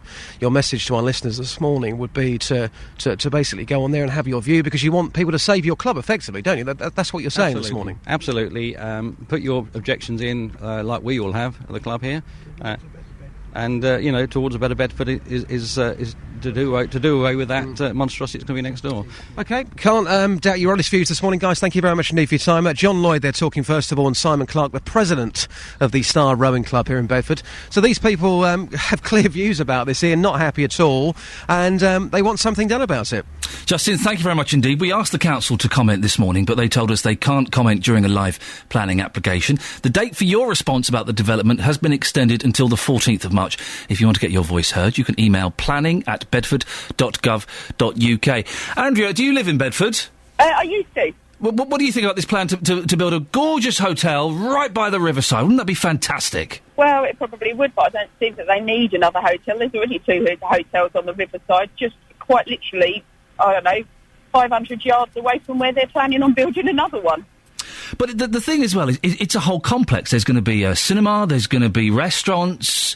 It would be good to rejuvenate Bedford slightly, wouldn't it? I don't think Bedford's that bad, actually. A lot of town centres have really suffered through the economic climate, and I think Bedford's probably one of the few that hasn't. The big Woolworths that we lost has now been taken over by a big Next. So, there's not really that many empty shops or anything like that. We've already got a cinema. We don't need a cinema. The only thing that we've lost in recent years that I can think of off the top of my head is a bowling alley. But to be fair, if it's not used, then it's going to go. Andrew, listen, thank you very much. Mike's in Bedford. Mike, what do you think about these plans? It's not just the rowing club that's going to suffer, Ian. It's the whole of the community of Bedford. Tell me how. That part of the river gives easy access for people who have disabilities and walking. You can get to it. There's currently a car park which they're going to build on, so people can park there. There's lots of disabled parking there, and the river is then within 50 yards of those people who can park their cars. There was also a very convenient toilet block, so if you were anywhere on the river, you could come along and use that toilet block. The council have already closed that down because they're pushing through these plans. And it is, Ian, it is a very ugly structure. I've looked and been to several several of their exhibitions, and it is a really ugly structure. It looks ugly as a model. So when they build it, when you're walking down the other side of the river, it's going to look like you've got, just modern structure. Don't want to insult Milton Keynes, but it's all tinsel and tat. Like everyone's being rude about Milton Keynes this morning. Well, no, it is a bit like you would expect in Milton Keynes, which is a modern city. Bedford is a market town. Yep. Milton Keynes is a modern city, and it's a nice place to go. You know what you're going to get. When you come to Bedford, you should know what you're going to get. Also, when I went to the first exhibition, they had no plans for parking whatsoever. They were saying everybody can use the multi-storey car park. This was including the people who were going to stop in the hotels. So you're going to cross a busy road to get to the multi-storey car park. Yeah. Even the opening hours hadn't been sorted out. Listen. I've just got a picture of this riverside development. I think that looks fantastic. I'm not saying this to be argumentative at all, Mike. I'm looking at it now. So there's a kind of a little market square in the middle with the covers on. There's a retail pavilion. I think it looks great. Yeah. Not being funny, Ian. Are you a London person? I've lived in London. I don't live in London now. No, and I was an ex-Londoner. Yeah. And it would look great for the centre of London. You just think in Bedford it's inappropriate? Not being funny, and we look at things in a slightly different way. Bedford is a market town. It's got a lot going for it, as people have said, and this will be literally the blot on the landscape. Mike, I appreciate your call. Thank you very much. I think it looks cracking, but do you agree with Mike that it we're appropriate somewhere else? But not in Bedford. So in Luton, they're having a consultation. Should the live-in wardens in sheltered housing be kept, or should they go and be centralised in an office somewhere? Well, Margaret, you're in Luton. You live in sheltered housing, is that right? Yes, I do. How important is the warden to you? Extremely. Why? Well, I don't think anybody seems to have grasped another idea or take on of sheltered housing. It's continuity. Most of the ladies in Felmersham Court, where I live, they are in their late 80s, early 90s. And to see the same face when they have a problem, to know that there's somebody there and you can go to them and they will sort it out for you, brings them peace of mind. But not only that, if you get a resident warden, you see the same person, you have continuity. If you get mobile wardens, they're going to be all flustered, they don't know them, they don't know where they've come from, they maybe never seen them before. And I think in that age, some people can grasp facts quickly, some people can't grasp facts quickly. And I think the continuity aspect is absolutely one of the safest things there is, because you can have a one-to-one, you feel safe, you feel secure, and you don't have to worry about, who do I go to? What do I do? Who's coming? You know, it's things like that. It's stupid little things, but they mount up to one big thing. Margaret, I've got an email from Em. Have a listen to this. I live in a complex where we have a 9 to 5 manager. We have a call system and it works. Every morning, the manager calls to check if we are okay. She's not a nurse and, in theory, not allowed to put on a plaster. She is a security blanket, and a costly one, because the full-time person has to be paid for by the residents. In the end, families do and should have the commitment to the aged. So Em is saying that families should be more responsible than the warden. Well, what do you do if you haven't got a family? Who do you call on then? If you haven't got a family, who do you call on? This is what sheltered housing is all about. We put all the money into this country. We built this country up. And for goodness sake, can't they think that now we're in our late 80s, early 90s, that we need a little bit of respect and responsibility to us? Margaret, thank you very much indeed. Sue makes the similar point you were there making there. Margaret, why do you presume elderly in sheltered accommodation have family? Not all do. I don't think I did assume that. I was just putting that forward as a point that some people might be thinking. Bedford, this new... It's not just a hotel, it's a whole complex that's going to be built by the river, by the rowing club. Well, we may have made progress with that. We're going to get someone from the rowing club and someone from the building and the company and maybe the mayor and see if we can get them together and thrash something out. But there's going to be a cinema, there's going to be restaurants and bars, and it's, it looks like a nice complex. I don't live there, so it's not my problem. As an outsider from Bedford, it looks nice. Noel is in Bedford. Noel, what do you think about these plans? Well, there's a couple of things going through my mind about this, I'm going to call it a carbuncle, for want of an expression, of building a new 9-storey building next to the rowing club. I don't know about a cinema when already there's plans for the current cinema to expand from, I believe, 6 screens to 9 screens if the council will, I think, approve things. And then on the other hand, we have this monstrosity of about an 8-9-storey building already, which is used by the council, which they want to knock down. Well, why don't they just refurbish the old horrible town council building, shove visitors in there if that's what they want to do, and keep the marketplace open for other uses? It just seems at the moment that it's like, here's a little bit of empty space by the river, let's put something in. No, it's going to create jobs, it's going to bring business and trade into the area, and just think how wonderful it would be to go away for a romantic weekend. I really doubt we're going to need a 9-screen cinema on one end of the river, and I don't know how many screens they're putting in on this end of the river as well. Bedford isn't that big a town to be needing sort of 15, 20 screens. This isn't Milton Keynes or anywhere like that. No, I've got to end it there just because we're running out of time. I hope you feel you've got your say. Everyone's from Bedford. Is there a rivalry between Bedford and Milton Keynes? Everyone from Bedford who's commented on this has had a little dig at MK. Isn't that interesting? They've had a right little... it's not Milton Keynes, We don't really do things like that over here. I'm shocked. We've got to move on because we've only got a few minutes left, and I want to squeeze this in. The top 10 reasons why people argue in bed have been revealed. One of them is to do with having a television in your bedroom. Well, I think that TV in the bedroom equals a bad relationship. Diana Parkinson is a relationship expert. Diana, I'm right, aren't I? If you've got a TV in your bedroom, there are problems with your relationship. Well, if there aren't problems with your relationship, there will be. Yes, I got it right. Do you sleep in your TV room or do you sleep in your bedroom? Yes, exactly. Yeah. We used to have a TV years ago, and about 4 or 5 years ago, my wife said, it was before we got married, let's get rid of the TV in the bedroom. And I was kind of thinking, no, I don't think I can. And I did it, and it was wonderful. It was wonderful. We talked, we had fun, we did all kinds of things. Well, yes, that's the idea, is to actually communicate better sex. I mean, statistically, it's been proven that couples without a TV in the bedroom have a much better sex life. Yeah. They're also much healthier. I buck that trend. But yes, carry on. Yes. Well, you may buck that trend, but most people. Yes. That's you. They're healthier, are they? Yes, yes. And children, I mean, it's long been known it's not a good idea to have anything that's stimulating your mind. You know, if you think about watching television programs where life tends to be exaggerated, so it can be very distressing. If you're then trying to sleep with all sorts of thoughts going through your mind, you're not going to get a good night's sleep. And also, if you're seeing couples or people in unhappy relationships, you're going to sleep on that. You know, your mind is, your unconscious mind is sort of thinking that and mulling that over. It's coming out in your dreams. You wake up not feeling so good. It may be that you're more argumentative.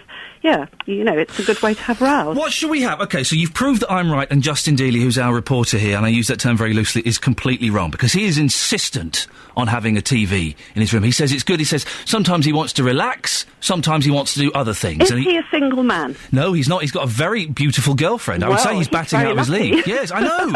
I can't believe it. Yeah, I'd still say, why don't you just try it for a month or even a week and just see how your life changes? Chat, cuddle. I mean, it should be sort of winding down for the night. A bedroom should be cosy and comforting and soothing, you know. Can we get Dealey on the phone very quickly? Just phone Dealey up. I'll tell you why, Diana, because you've come up with an interesting suggestion there that Justin Dealey goes for a week without having a television. Minimum, yes. Well, I don't think he'd go any further than that. If he can do a week, then it would be interesting to know how he feels at the end of the week and how his beautiful girlfriend feels. Well, exactly. I would be curious to see if there's any improvement in his life whatsoever. We're just trying to see if we can get him on. Is there anything we should have in the bedroom that would help us relax and help us feel a bit better? Always make sure your bedroom feels comforting and cosy, that the bed is comfortable, that you have, if some people like to have a bit of light on at night, you know, that you feel comfortable and safe and cosy. That's really all that you need. Cuddle up to your partner. If you're lucky enough to have a partner, cuddle up. That's soothing. It's lovely, and you sleep well. That's nice and see. Listen, this is fantastic. I want to come to your bedroom, not for anything, you know, not for any reason like. Well, I do sleep recordings for people. You see that they can play all night. So they're just about being soothed. Of you talking? Yes, yes. And they pay for that. Diana, just stay there. Listen, we're running out of time. We've got Justin Dealey on. Justin, very quickly, we have Diana with us, who is a relationship expert. Diana, you've got a challenge for Justin. Could you put it to him, please? Justin, I challenge you to go for 1 week with no television in your bedroom and no radio either. Just silence. That challenge won't even last a day, I'm afraid. Oh, come on, we've got a lovely... Come on, just for a week, You won't die, the world won't end. Justin? No, I'll be very bored, though. Justin? And there's more sex. Better sex life. Better sex, Justin. Hello. we will see. Diana, listen, you've been a very good sport. Thank you, Diana Parkinson. Justin Dealey, we'll work on it. Hello. Well, that's it. Do you hear how defensive Justin Dealey got? Well, that suggestion ain't going to last one day, love. Back tomorrow at 6. JVS is up next. Ta-ta. Getting beds, hearts and bucks talking. This is BBC Three Counties Radio. Thank you, Iain.